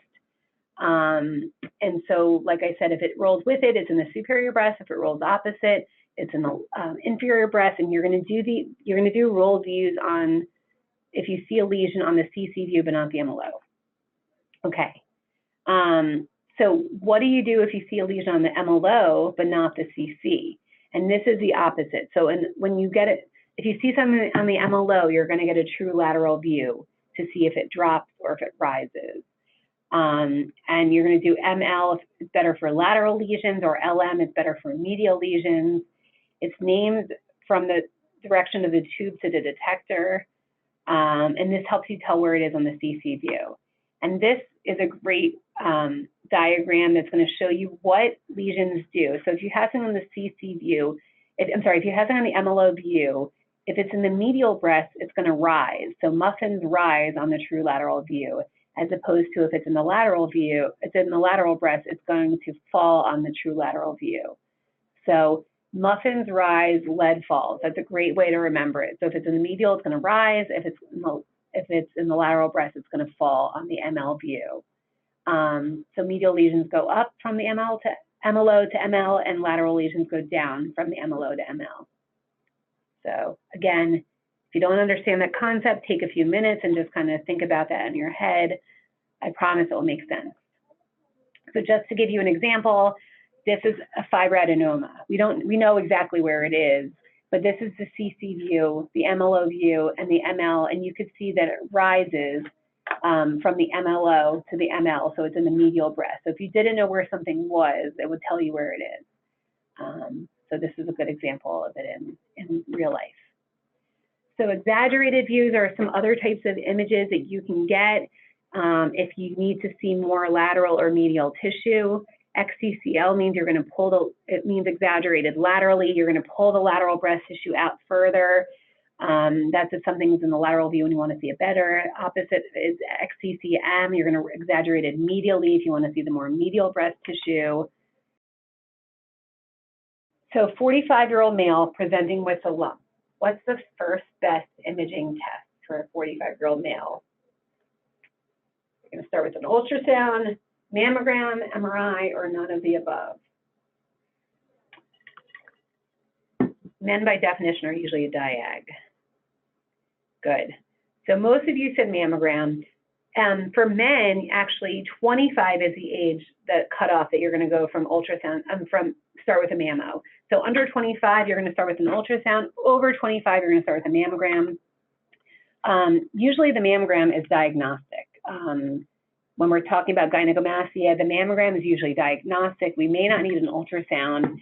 In this case, though, so you can see this palpable lump. So you take a minute and look at this image. I'm sorry, I didn't mean to advance. So the question to you, is this classic gynecomastia or does it need more imaging? Think to yourself for a minute. So what's the next step? Is it A, no further imaging, this is gynecomastia, you need to do an ultrasound to confirm gynecomastia, or do an ultrasound because the findings are currently suspicious for male breast cancer? Good. Yeah, so this is suspicious. It's a mass. Gynecomastia is not a mass. It should not have convex borders. It's flame-shaped. It's right behind the nipple. Does not cause nipple retraction like it did in this case. So yes, this is suspicious. Sorry, it's going to go in a minute.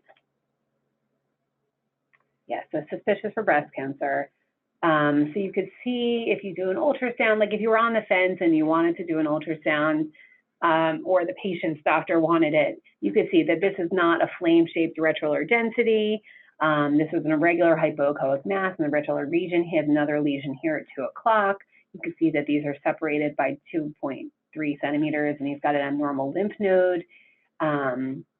So BI-RADS here. I think you all know the answer by now. Okay, I'm going to give you a second. Yep, so this is a BI-RADS 4, very good. You're getting the hang of it now. So just to kind of talk about male breast cancer, gynecomastia is usually bilateral. It's usually asymmetric though, but both sides are usually affected, one side more than the other. It's going to be a subareolar flame-shaped density. Mammo is usually diagnostic. Ultrasound can actually be pretty confusing. So if it looks like gynecomastia on the mammogram, there may not be a need to do an ultrasound. As opposed to breast cancer, it's going to be usually unilateral, though the other side might have gynecomastia, which we see often. It's going to be a mass with borders. So if it looks like a mass, it needs to be biopsied. Ultrasound necessary if the mammo is not classic for gynecomastia. When you talk about gynecomastia, there's a few common causes. It's usually there's no identifiable cause, idiopathic. Drugs, commonly we talk about marijuana or digitalis, prostate cancer meds, anything that causes the patient to have increased estrogen, like if they take estrogen for gender differences or liver disease, or if they have testicular or adrenal tumor. Also, male breast cancer, sometimes just the hormone levels can cause gynecomastia in the other breast. Male breast cancer counts for 1% of all breast cancers. It's invasive ductal. Men don't have lobular, so they don't get invasive lobular. It's usually a worse prognosis. They typically don't get benign masses like fibroadenomas or cysts. So unless it's, if there's a mass, it probably needs a biopsy. All right, post-test questions. So what view should you get if you see a lesion on the MLO, but not the CC view? So hopefully you get this right now. Rolls or true lateral, spot compression, or XCCL.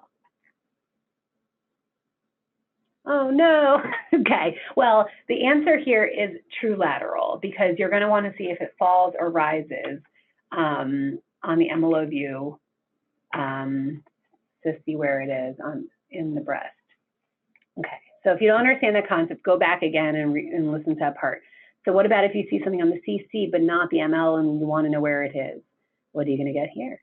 Oop, I gave you the answer. So you should get that right. Okay, good. All right, and then the last one, and I think I messed this question up, but if you roll the superior breast medially and it rolls medially, you know it's in the medial breast. I'm sorry, you know it's in the upper breast, but I didn't tell you enough information, but it's in the upper inner quadrant. So, you know, the take-home points here are going to be to understand the differences between screening and diagnostic tests and the appropriate management. Screening, you really could only give them a BI-RADS 0, 1, or 2.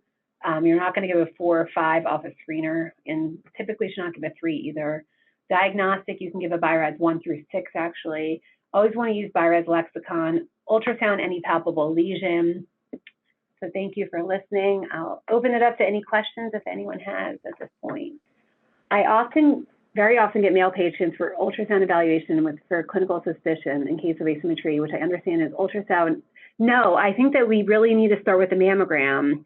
You know, I typically, if I get an ultrasound only for what they suspect to be gynecomastia, I kind of use that as a teaching point for the doctor who refer them. Really, if they're over 25, they should be getting a mammogram first and then an ultrasound. Like I said, ultrasound can be confusing. So I really think that it's best to get a mammogram first because oftentimes both sides are affected also. So they might only feel a lump on the left side, but they might have gynecomastia on the right also. It's important to know. And it's just, you know, I think that people routinely just, you know, click an ultrasound for something palpable, but we really need to, the correct way is to do a mammogram first. Great questions. Okay. Thank you so much, and thank you to everyone for logging in today. Thank you for that introduction. Today I'm going to be showing some breast imaging cases with the emphasis on appropriate workup and management. I hope you find it helpful. So the goals of the lecture are to review the appropriate workup of screening and diagnostic findings, to emphasize important management issues, and discuss special circumstances in breast imaging. And just as a disclaimer, I hope I don't get interrupted, but we still have a clinic right now, so I might get interrupted, but I hope not. So before we get started, I'm going to give you guys some pre-test questions to test your knowledge before we even get started.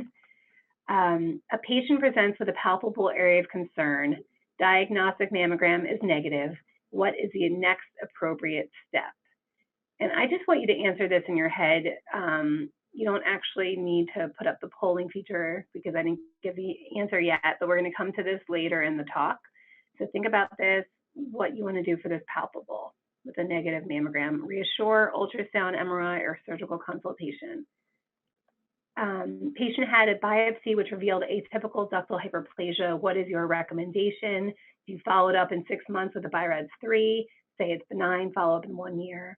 Surgical excision with a needle loke or surgical excision with stereotactic biopsy. So you can take a minute and answer that in your head. We will learn the answer if you don't know it already.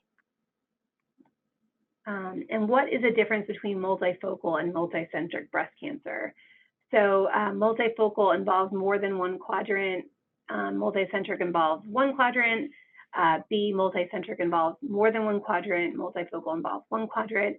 You know, it gets a little confusing with this multifocal, multicentric. So we're going to talk about, you know, which one is which going forward. All right. So 70-year-old female presenting with a palpable area of concern in her right upper outer breast. This is her baseline study. And when you're reading a case in mammo, it's really important to just to determine whether it's a screening or diagnostic study. So, for starters, a screening study is an asymptomatic patient. So by definition, this should be a diagnostic study. If it's not, you have to call them back, but palpable should be a diagnostic study. So already we kind of are thinking it's a diagnostic study. So keep that in mind when you're giving your BI-RADS, because it does make a difference. So this is her CC view. She has a palpable in her right upper outer breast. And certainly you can see an irregular spiculated mass in her right upper outer quadrant. But take a minute and just see if you see anything else, particularly in the other breast. Satisfaction of search is a big problem or diagnostic dilemma in breast imaging. So even once people find the cancer, their natural tendency is to stop and stop looking. But if you look, you'll notice that there is actually there's two focal asymmetries in the left breast. So why is that not coming up? So she's got one here, which is in the left upper inner breast, and then also one in the left upper outer breast, which, you could get, I would recommend getting spot compression for those to see if it persists. And then we would proceed to ultrasound for both sides. So, when you're looking at the left upper inner, so I always want you to think about what quadrant we're in terms of clock position, because that becomes important when you're looking at an ultrasound to make sure you find a correlate. So in the right breast, this is her palpable area of concern. You can see a large irregular hypoechoic mass corresponding to the area of palpable concern. I don't have calipers on here, but it's certainly over 2 centimeters. And then always, it really is institutional dependent, but at our institution, if you see something that's highly suspicious for malignancy, we always look in the axilla to see if there's any abnormal nodes. And in the left, remember we said that there was something in the left upper outer quadrant. So, I'm sorry, there was something in the left upper inner quadrant. So this is left upper inner. So there's an irregular mass at 10. And then there was a second one at 2, 8. So these are different quadrants of the left breast. So I want you to think, is that multicentric or multifocal on the left? And what BI-RADS would you give? So we want to give that a BI-RADS 5. So we're going to take a minute to talk about multicentric and multifocal cancer. So multicentric is more than one quadrant. So on the left, when it's 10 o'clock, so it's left upper inner, and then 2 o'clock, which is left upper outer, that would be multicentric. Multifocal is when you have 2 areas of disease in one quadrant or fairly close together. Synchronous, so she also had this. So she had synchronous cancer, so two tumors diagnosed within 6 months of each other. Or metachronous means 2 tumors diagnosed greater than 6 months apart. So it's not uncommon to find something in the other breast or in the other quadrant. That's why we get staging MRIs to see, if you didn't really find that on the screening mammogram or in the diagnostic mammogram, you would certainly find it as part of the staging workup with an MRI. All right, so that was case number 1. So case number 2, 54-year-old female presenting with a painful new lump in her left breast, negative mammogram 2 months prior. So, if it was a negative mammogram 2 months prior, you could consider going straight to ultrasound at that point. For some reason, we did a mammogram. You'll see this triangular marker right where she's having the lump. You could see that she's got this prepectoral saline implant. The saline implant is in front of the pec, so it means it's prepectoral. We know it's saline because you can see through it and you can see the nozzle for the saline infusion. So again, she's got this area of palpable concern indicated by the triangular marker. Again, nothing really 2 months prior. On the implant displaced view, there's maybe a little skin retraction there. So what is the next step for the area of palpable concern on this diagnostic mammogram? Do we want to reassure her, send her for a surgical consult, do an ultrasound, or do a biopsy?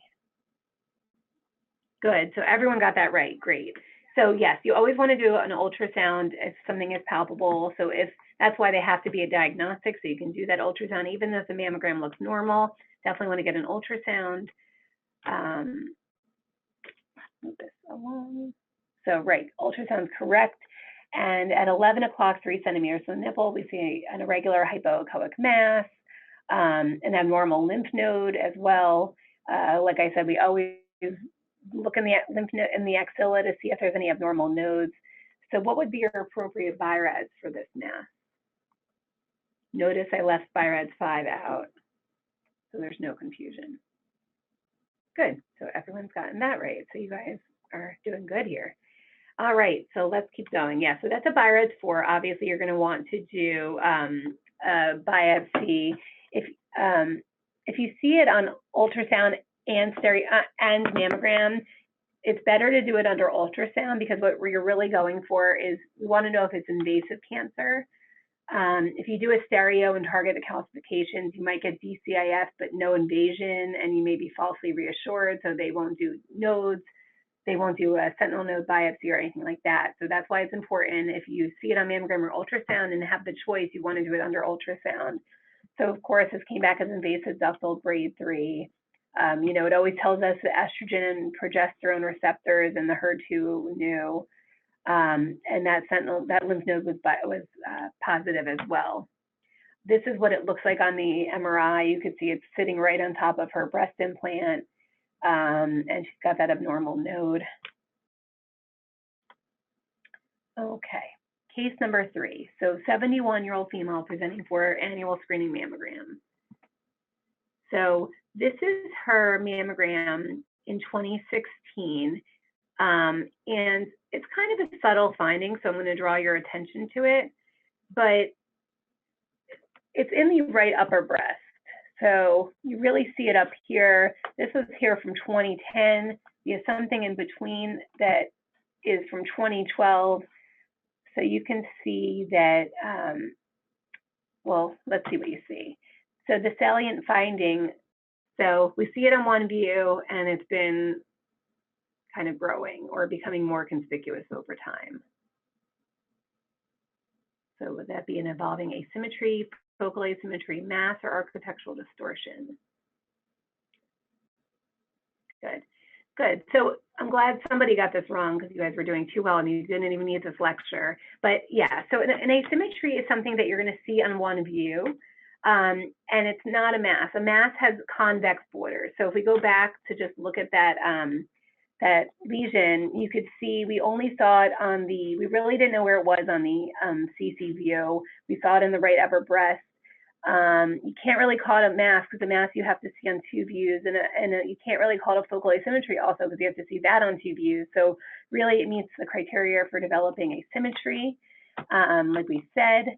So the appropriate BI-RADS here. Good. Yeah, so developing asymmetries are suspicious, and you would want to call her back to kind of work that up further. You know, BI-RADS 1 is negative, so it's certainly not negative. BI-RADS 2 is benign. BI-RADS 3 is probably benign. You really can't give that off a screener. There are certain circumstances where you can, but this is not one of them. So in terms of what you want to bring the patient back for, all we really know is that there is an asymmetry. We know it's in the upper breast. I like to do tomosynthesis. I mean, you could do spot compression as well, but really we don't know where it is except that it's in the upper breast and it's really small. So if we need to kind of know what quadrant it's in. So tomosynthesis is going to give us that location information that's going to be really helpful to determine, you know, where it is in the breast. Can we biopsy it under ultrasound if necessary? So tomosynthesis. So this is an ML. And actually, sorry, this is an MLO, and this is actually an image from an MLO tomosynthesis. And I don't know if you've ever paid attention to this. As you scroll through a tomo, you're going to see something that looks like this clock and the line. And so this is a really helpful tool to help triangulate where you are in the breast. So in this case, where is the abnormality located? So I want you to tell me which quadrant. This is the right breast, but now what quadrant is it? What are you going to tell the tech to look for? Okay, good. So I'm glad some people got this wrong. So what this is telling us is that we know it's in the upper breast, right? So the correct answer is actually 9 to 12. So actually, I don't think I don't think anyone got that right. So it's good that we're getting something wrong. So I want you to learn something. So we know it's in the upper breast, right? Here's her nipple. If we go straight back, then we know it's in the upper breast. So already we either know it's in this quadrant or this quadrant. And this line is telling you that this is where we are in the upper breast. So it's, it's not a straight up and down line. It's oblique because the MLO is oblique. So what this is telling us is that it's in this quadrant, the 9 o'clock to 12 o'clock. It's in the upper breast, and we know it's in the outer breast. If it was in the lower breast, like let's say it was below the nipple, then it would actually be in the 3 to 6 o'clock range. So this is a really helpful tool. If you see something on one view, in the past we would get true lateral to see if it drops or if it rises, to see if it's in the medial or lateral breast. But this is a great tool that, so tomosynthesis is really helpful for triangulation. So now we're going to tell the tech to look in the 9 o'clock to 12 o'clock range. So the tech goes in, really she shows me a negative picture, but I'm worried. So I go back in and I find this very, very subtle thing at 10 o'clock, 10 centimeters from the nipple. It's slightly irregular, but it's really the right location. And we think it corresponds to the mass. Again, we always look in the lymph node. That looks fine. So that would be a BI-RADS 4. It was suspicious, and it ended up being invasive ductal.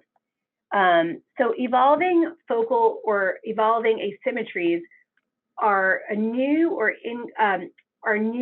increasing in size or conspicuity compared to prior mammograms. So in this case, it was developing. It got more conspicuous over time. The risk of malignancy is high for developing asymmetry. Certainly over the 2% that would warrant a biopsy. So this would certainly be a BI-RADS 4.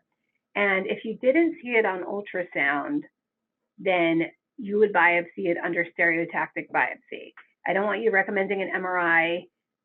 Really, you should be able to biopsy. You see it well enough on a mammogram that you go biopsy under the mammogram.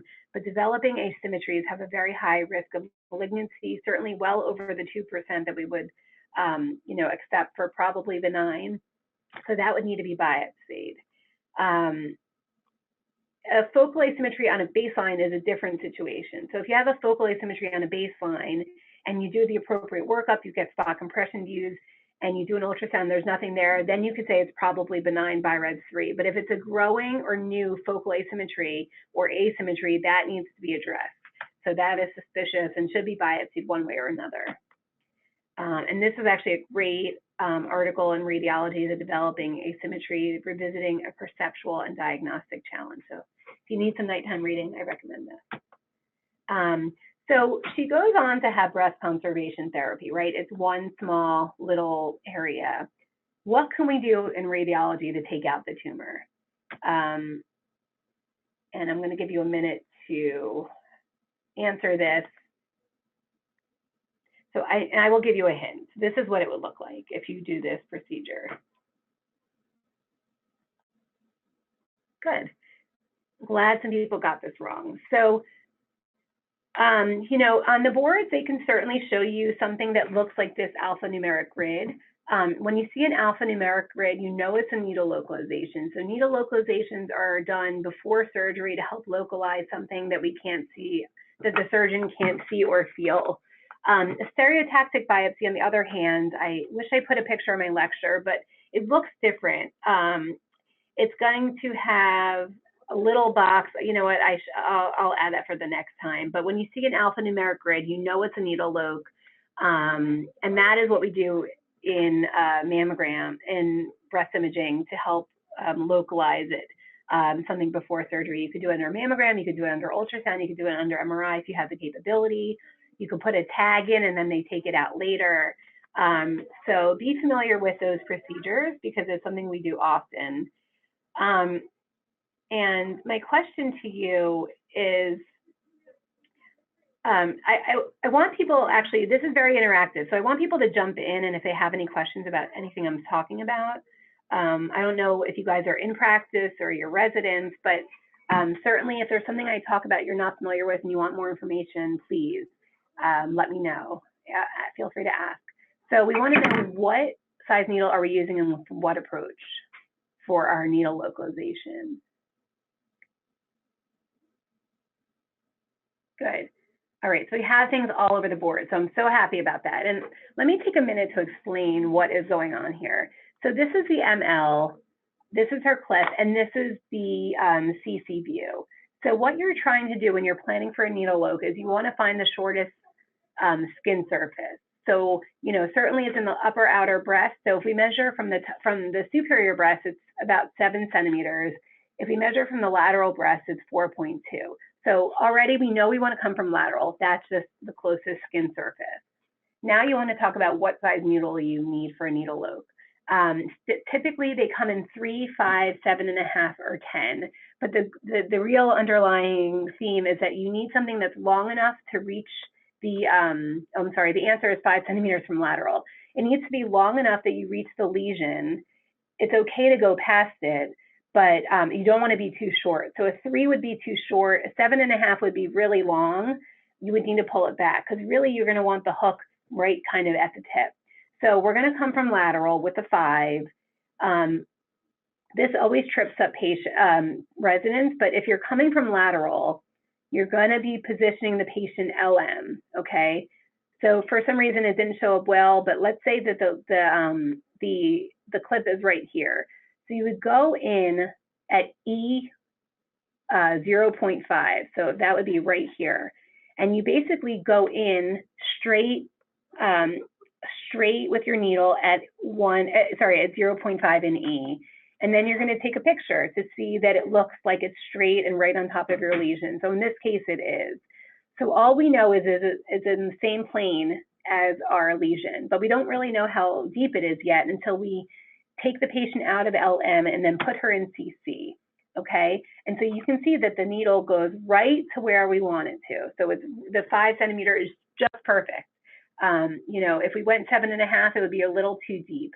So once you confirm that the needle looks good, then you're going to put the wire through that needle, and it's going to look something like this, okay? So it's at our institution, the patient will go to surgery with both the needle and wire in their breast. They put a little Dixie cup and they wheel them over. They usually go to same-day surgery. They go to surgery, and then they're going to send you a after surgery, they'll send you a post-surgical specimen. So when you do a specimen, you're making sure that you have the mass and the clip and the whole needle and wire. Sometimes they could break in the breast. So you want to make sure that you don't leave any fragments of that. And yeah, any questions about this? This is a really important concept I would love you to understand. So take a minute to look at this. Okay, if anyone has any questions, like I said, please feel free to ask, okay? 41-year-old female presents for a baseline mammogram. Bilateral implants were placed 10 years ago. So these are her CC and MLO views. I will tell you, it's really hard to see it on these views, but look at this mammogram and number one, what type of implant does she have? Is it saline or silicone? And is it behind the pec or in front of the pec muscle? So in this case, these are retropectoral, so you can see the pec muscle coming around the implant, and they're saline because you could see through them. Silicone implants tend to be denser, and they are more white, and you won't see this nozzle like you do in saline implants. So they're retropectoral implants. But what I will tell you that doesn't display that well is that she's got some calcifications in her left upper outer breast. That I don't know if that's displaying well, but they're there, okay? So you're gonna give her a BI-RADS 0 because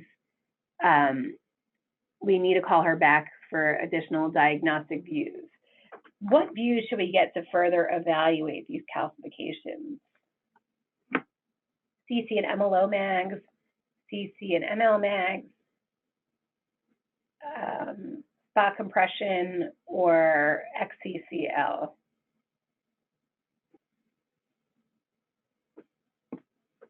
Okay, good. So the correct answer is CC and ML magnification views. Really, there's no indication for any MLO mag. The reason we're getting ML mag is to see if, or a true lateral magnification view, is to see if the calcifications layer, okay?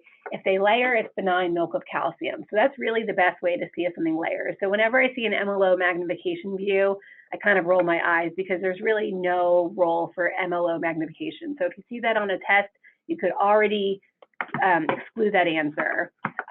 So yeah, certainly for calcifications, we want to get magnification, always want to get CC and ML, not MLO, okay? So these are her calcifications.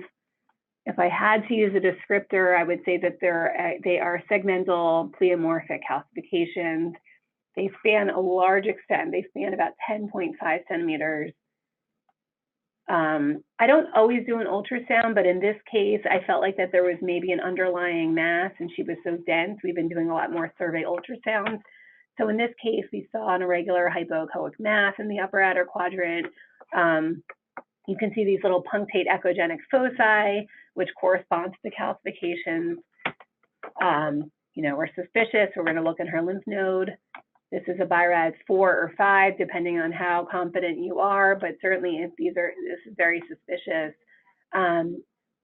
Like I said, in this case, actually, we did it under, in this case, I think we did a stereo and an ultrasound biopsy. Remember, if you see something on mammogram and ultrasound, you would like to biopsy under ultrasound to give you the better chance of getting invasive cancer if there is any. This is what her MRI looked like, you know, so she's got this linear clumped non-mass enhancement in the left upper outer breast that corresponds to where we saw the calcifications, and it's certainly suspicious. So 29-year-old female presenting with a palpable lump in the left breast for 3 weeks. What is the first step? Oh, sorry. What is the first step?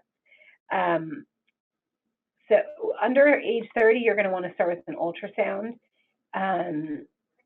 So in this case, we see a mass right where she is feeling the lump. And then the next step, what's the next best step? Do you want to do an ultrasound biopsy, a mammogram and an ultrasound biopsy, MRI, or refer to a breast surgeon?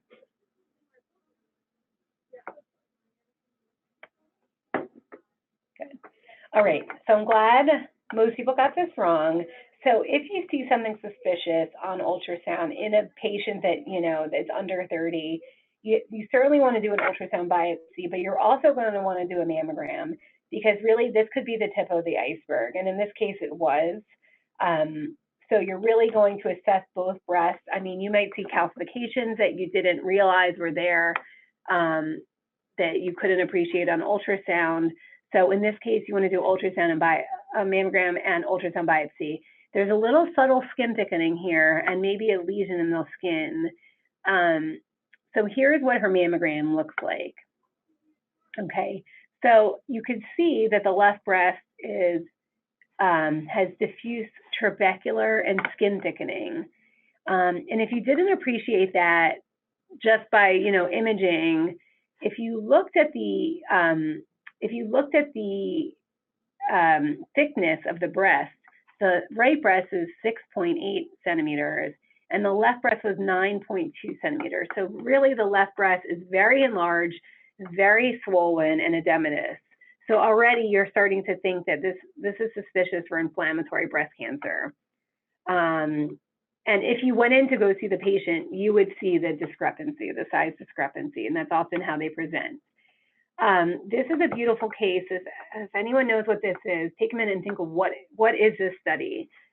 But this is something we do here at Cooper. It's called a contrast mammogram. If you've never seen it, it's a really great study, especially, it's kind of like doing an MRI on the same day as a mammogram. But basically, you give them contrast and you do low dose. It's a dual energy mammogram. You get low energy and subtraction images. The low energy look just like a regular mammogram.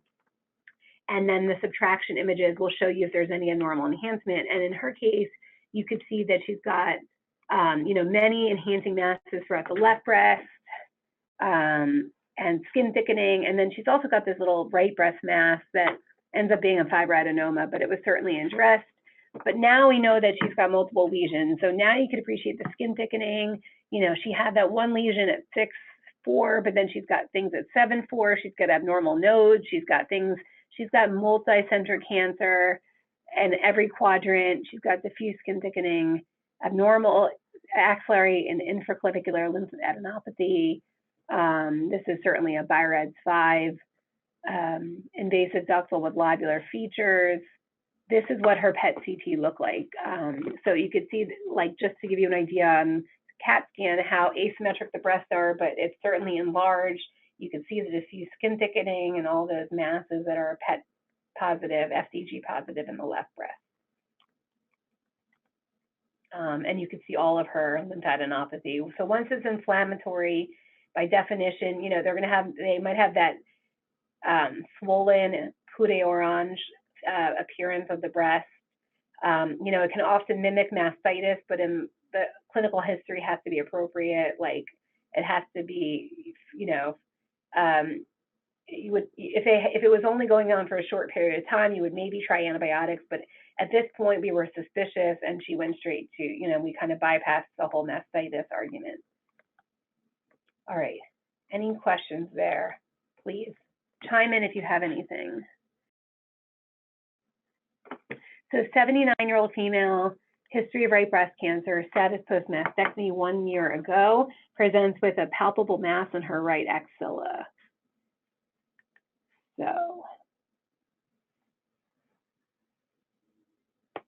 So she, you know, she had mastectomy, so you're going to want to start with an ultrasound in these patients. And you can see this little hypoechoic mass. It looks like it has some internal vascularity. So certainly it's suspicious. If you have something in a post-mastectomy patient that does not clearly, you know, it's not clearly a benign lymph node or fat necrosis, you're going to want to biopsy it. We did an FNA, and it was positive for malignant cells, adenocarcinoma. New palpable areas of concern following mastectomy are suspicious. They must be evaluated under ultrasound. You might want to even consider a mammogram if you're thinking it might be fat necrosis and you want to see if there's like a coarse calcification there. But they certainly do have recurrences. There's like 10% left breast, depending on the surgeon, there can be as much as like 10 to 20% left of breast tissue. And patients with mastectomy are not routinely screened with mammogram. So those patients are going to really present with a palpable area of concern. You certainly want to biopsy it if the imaging appearance is not clearly benign. And like I said, recurrence after mastectomy is usually palpable, and that's the reason they're usually fairly superficial, just because of the way they do the reconstruction. If they do a tram flap, they have a little bit of native breast tissue on the top, and then under that is abdominal fat. So it's going to be at that like interface between where they do the reconstruction. So they usually are palpable, and that's how you're going to find a cancer in a mastectomy patient. So this was, again, her PET CT. You could see this PET avid lesion in the right axilla, right where she was feeling the lump, and ended up being a cancer. So I thought I had a few more cases, but I guess not. So in terms of post-test questions, patient presents with a palpable area of concern. Diagnostic mammogram is negative. What is the next best appropriate step? Good. So yeah, you certainly want to do an ultrasound. I mean, MRI, not really appropriate if we haven't done an ultrasound yet. If you do a mammogram and ultrasound and it's negative, but it's still suspicious, then you would consider maybe an MRI or surgical consult. There is a very small risk of malignancy with a negative mammogram and ultrasound. It's under 4%, but that's a decent amount. So, you know, if something is suspicious on mammogram, if something is suspicious on clinical exam and the mammogram and the ultrasound are negative, then you might consider an MRI or surgical consult, but not, you would want to go to ultrasound next. Patient had a biopsy which revealed atypical ductal hyperplasia. What is your recommendation? Good.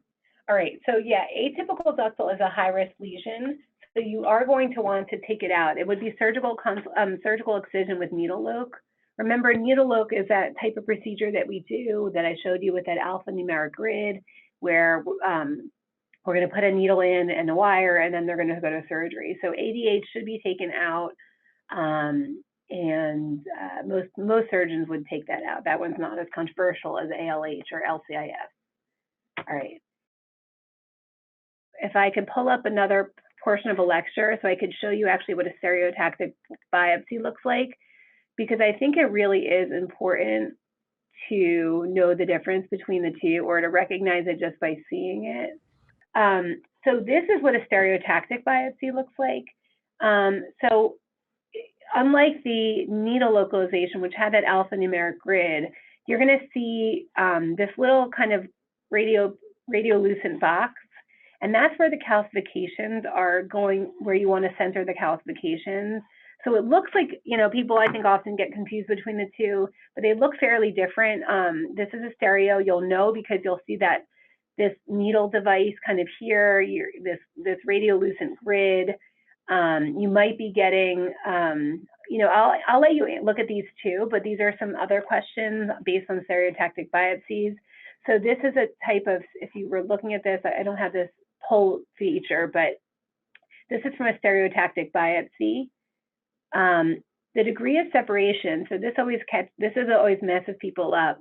But when we do a stereotactic biopsy, you're going to get the calcifications. You're going to take a mammogram picture at 0 degrees, and then plus and minus 15 degrees. And so people naturally want to say that the degree of separation is 15 degrees, but it's actually 30 degrees because it's plus and minus 30 degrees. So I'm sorry, plus and minus 15 degrees. So it's a degree of separation of 30 degrees between the pairs. Let me skip this part. So like I said, this is a stereo. This is a 30-degree separation. I want to quickly show you, I think that these are, I don't know if you guys have come across this question, but stereotactic errors are a really big, important concept that I want you to understand. And I really didn't even understand it myself until I made this lecture.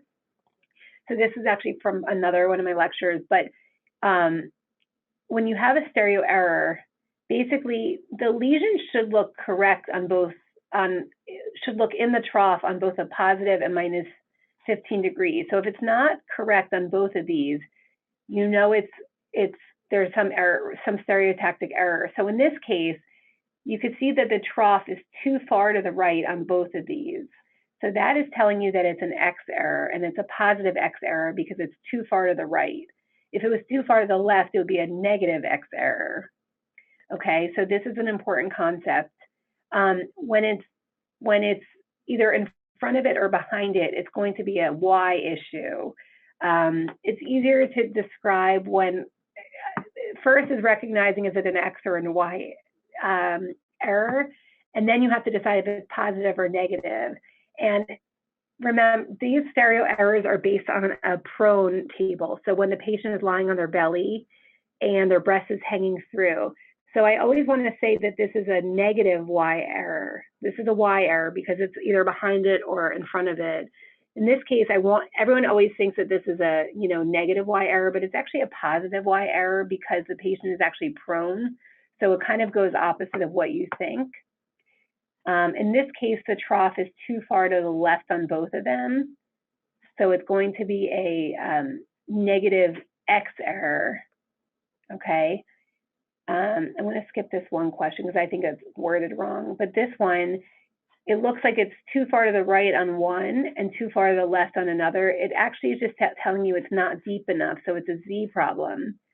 So it's a negative Z problem because really you need to go in deeper. You're not deep enough. So again, and this one is, it's too far to the left on one, too far to the right on the other. This is telling you it's too deep. So it's a positive Z problem. So it's A. So I hope that makes sense. Like I said, this one, the trough is too far to the right on both of them. It's a positive X error. And this one, like I said, it's behind it. So you know it's a Y issue, but in this case, it's a positive Y issue, and that's based on the fact that the patient is usually prone. We use an upright table, but this is all based off of the prone table. In this case, it's too far to the left on both, so it's going to be a negative X error.